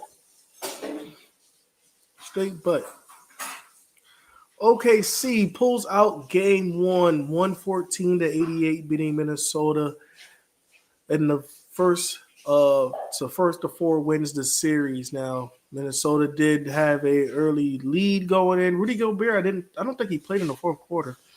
Julius Randle did lead all scorers with 28 points. Anthony Edwards finished with 18. Now, Shai did do his thing, especially in the second half where OKC, that man scored over 30 points, which is so no one's surprised. Nope. Chet Holmgren had a big game as well, scoring in a double digit. I think he finished with 15. Yeah, he had a big third quarter. So, again, OKC takes the early 1-game lead over the Thunder. I mean, the Wolves. 14-88. Billy Proctor, Tim Langler, and Kurt Goldsberry, our entire technical and production crews. I'm Ryan Rucco. Tune in Thursday on ESPN News for Game 2 of the NBA. Man, so after Game 1, as we picked, me and Elijah, The OKC, Oklahoma City Thunder, take game one. They take a game one 1-0 lead, winning 114-88 over the Minnesota Timberwolves. As Elijah was reading off the box score, Shai Gilgeous-Alexander, the soon-to-be named MVP, finished with 31 points. He didn't shoot well in the first half, but then he came alive in the second half, 10 of 27 from the floor, playing 38 minutes, barely coming out of the game. He had 9 assists, so nearly a double-double. To compliment him well was Jalen Williams with 19 and 8. He had 5 assists as well. Chet Holmgren, came alive there in the third quarter, finishing with 15 and 7. Hartenstein had 12. Most of his points came there in the first half. Off the bench, Alex Caruso gave you 9. Kendrick Williams gave you 8. So you had just enough of what you needed there from your bench to be able to complement you. For Minnesota, Julius Randle had the game of his life in the first half. And in the second half, he only gave you 8 points. He finished with 28, which is a great night. But it was like we would have much rather you flip the script and moved it over to the second half when you really needed it. So, Elijah, what was your takeaway from everything as we sat here and watched this entire game? What was your take from everything? Basically, that this was probably the worst start that OKC was probably have this series, and the Minnesota Timberwolves couldn't take advantage of the fast start that they had. Julius Randle, who we said, I think he had 18 points at the half, played very well. He couldn't miss a shot. I feel like wherever he wanted to set his feet, wherever he set it and forget it, it was going in the net, man. And I think Julius Randle took this foot off the gas in the second half. I don't know if he was just trying to get his teammates involved. I don't know if he was, if he came back to earth. I don't know what happened, but he stopped being aggressive in the third quarter and tried to pick it back up in the fourth, but it was a little bit too late. Now with Anthony Edwards, I was saying what all thing went wrong for the Wolves before I get to the Thunder. With Anthony Edwards seemed like he was getting it going the first couple of shots, and then he couldn't get anything going. I just think that, with that being said, like the stars are going to have to come out in this series, as you can see, because Shai did not play no games at all. Shai came out, I think he was 2 for 9 in the first half, but then in the second half, he picked things up. He's 2 for 9 with like 9 points. Then he finished the game with 31. That tells you how much he contributed in the second half. So the Thunder, all around him as well, was playing well with Chet Holmgren. He had a big half. Williams had a couple big threes. And then defensively, they just came alive. So with that being said, hey, man, it's going to be a series, but the stars for the Wolves have to show up. If not, I can see this easy being not a 4-game sweep, but a 4-game mop. They will mop the floor with these boys if the stars don't show up for the Minnesota Timberwolves. Man, there's no doubt that the stars needed to show up for Minnesota. Julius Randle, like I said, had the game of his life in the first half, and you would have much rather to see that 20 points that he produced be in the second half when you really needed it. But credit to OKC. They have the number 1 defense in the league for a reason. They were able to force so many turnovers in this game, and that number was 17 for the Timberwolves, while OKC had 12. So they forced 17 turnovers, and then they were able to score a ton of points off of turnovers, which put them in the position to go on the run that they did in the third quarter, which ultimately broke Minnesota's back. A 17-2 run there in the third quarter. They outscored the Timberwolves 32-18, and that is what set them apart in this game. The defense that they played, the players around SGA stepped up until he was able to catch his footing, because we've seen what he looks like once he catches fire. He wasn't playing at his best, and he still had double-digit points going into halftime. But then Jalen Williams got hot. Chet Holmgren finished with 15 and got hot. Hartenstein's 12 points was able to complement some of that along the way, even though he didn't do much for you there in the second half. But once Shai got it going, hey, man, that was it. So the West, since 2001, West teams are 16-1 when they start the series. 1-0 is what I'm seeing on SportsCenter right now. So for OKC to take that 1-0 lead right now, man, it's paramount. It's huge because now They have a couple of days. So today is what, Wednesday? No, today is Tuesday. They'll play again on Thursday, and they're going to come back out hungry.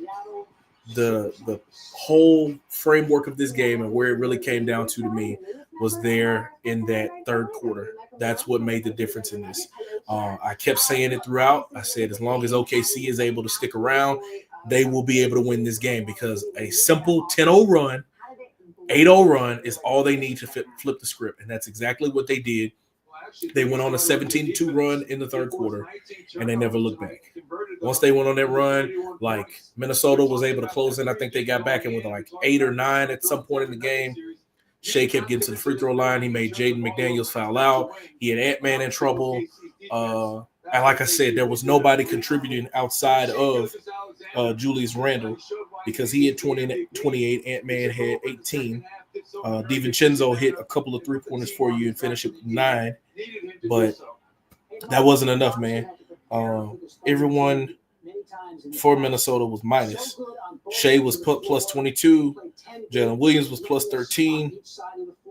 It just wasn't enough for those guys. Cason Wallace was plus 33. It wasn't enough for Minnesota to be able to come out on top. And that's what it boiled down to for me. And now that is in the books, you now look forward to game 2, where Anthony Edwards, that foot is probably not bothering him all that much.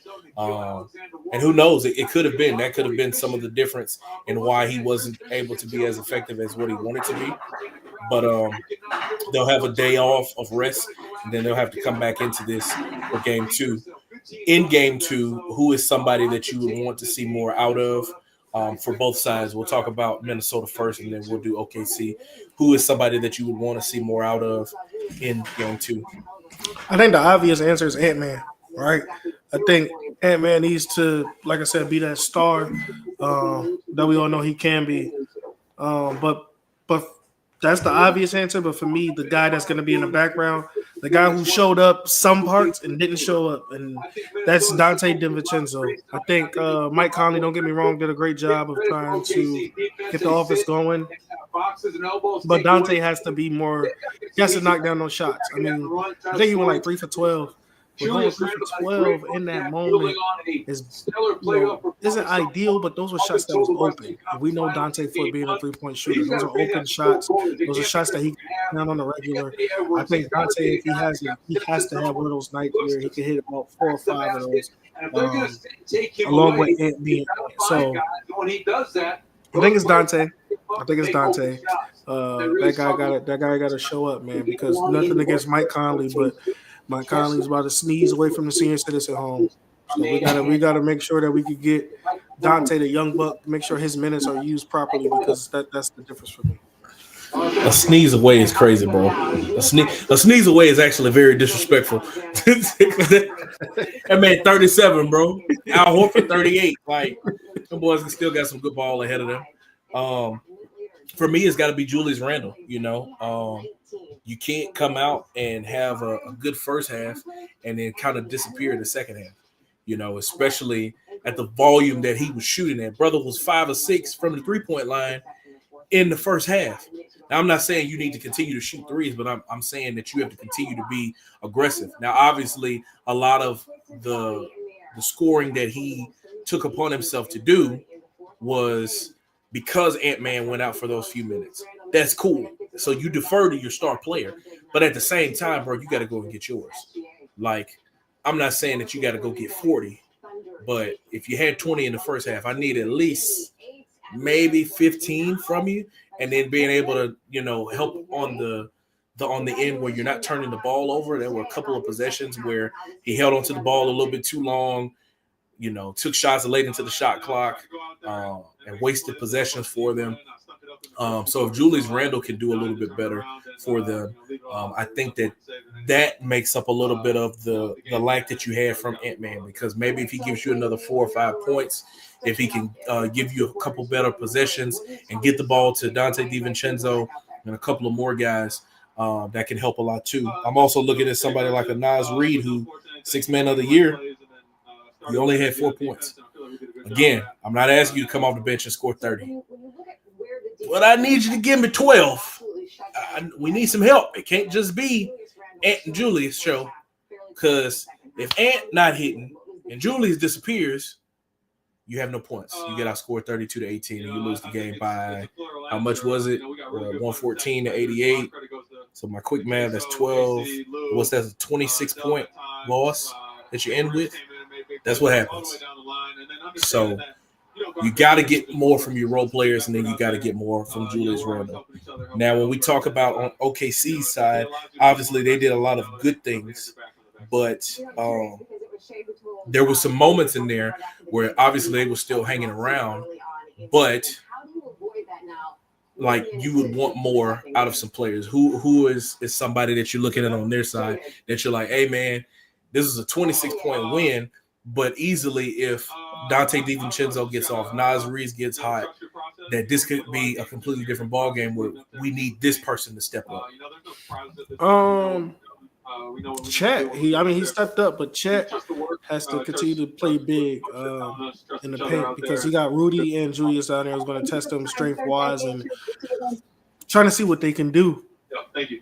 I think Chet needs to show up consistently throughout the series. Now, also, I know Shai came alive in the second half, but he got to make sure he doesn't have those cold moments because honestly, I think this game would have been blown out the water if he came out hot. If Shai came out hot, I think this game would have been probably a 30-point loss for the Timberwolves because Timberwolves to me didn't play that well. It was just that the Thunder were making their shots. So I think Shai get to a faster start and Chet being more consistent. We did get good looks. And then the Thunder in good hands and they could roll out of this series pretty high flying and probably into the finals. If that happens. Like I said, our offense. Yeah, man.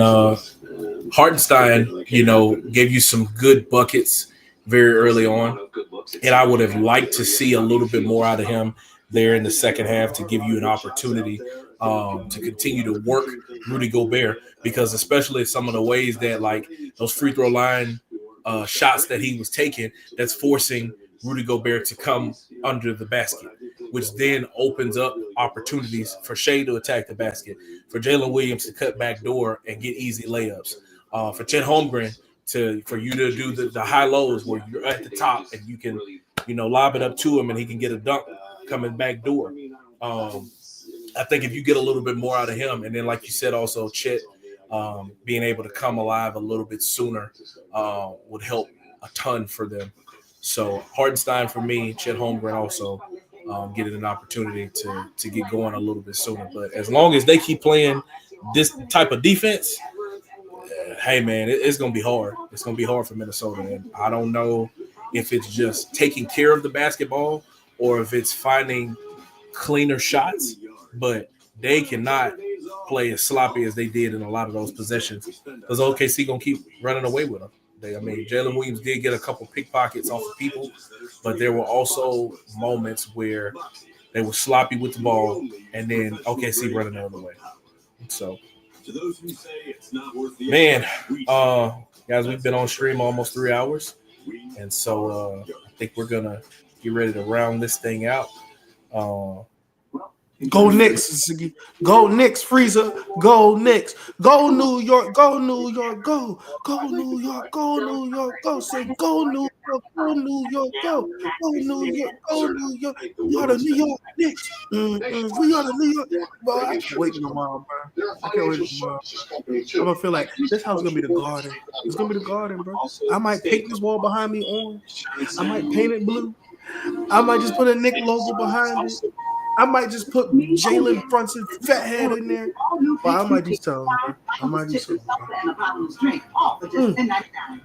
I'm ready for tomorrow. You heard it there first, ladies and gentlemen. Yes. You heard it there first.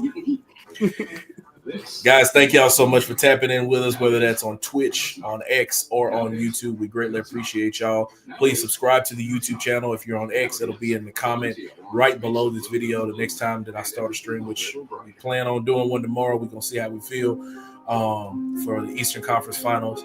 I'll try to just link it there in the tweet. That way y'all can click it a little bit easier. But we greatly appreciate y'all for tapping in. I'm going to upload the back half of our talk and breakdown of this game on all the listening platforms, wherever you get your podcast from. That way, if you want to go back and listen, you can listen to that as well. Also follow myself, Elijah, and my production company, One Way Productions, on our social media platforms that will be linked down in the description of this video on YouTube, that is. If you're on X, then just follow us here. And if you're on Twitch, I think all of those social media platforms are linked up top as well. So with that, signing out for Elijah Nixon, I'm Jamarcus Fitzpatrick. We'll see you guys tomorrow night.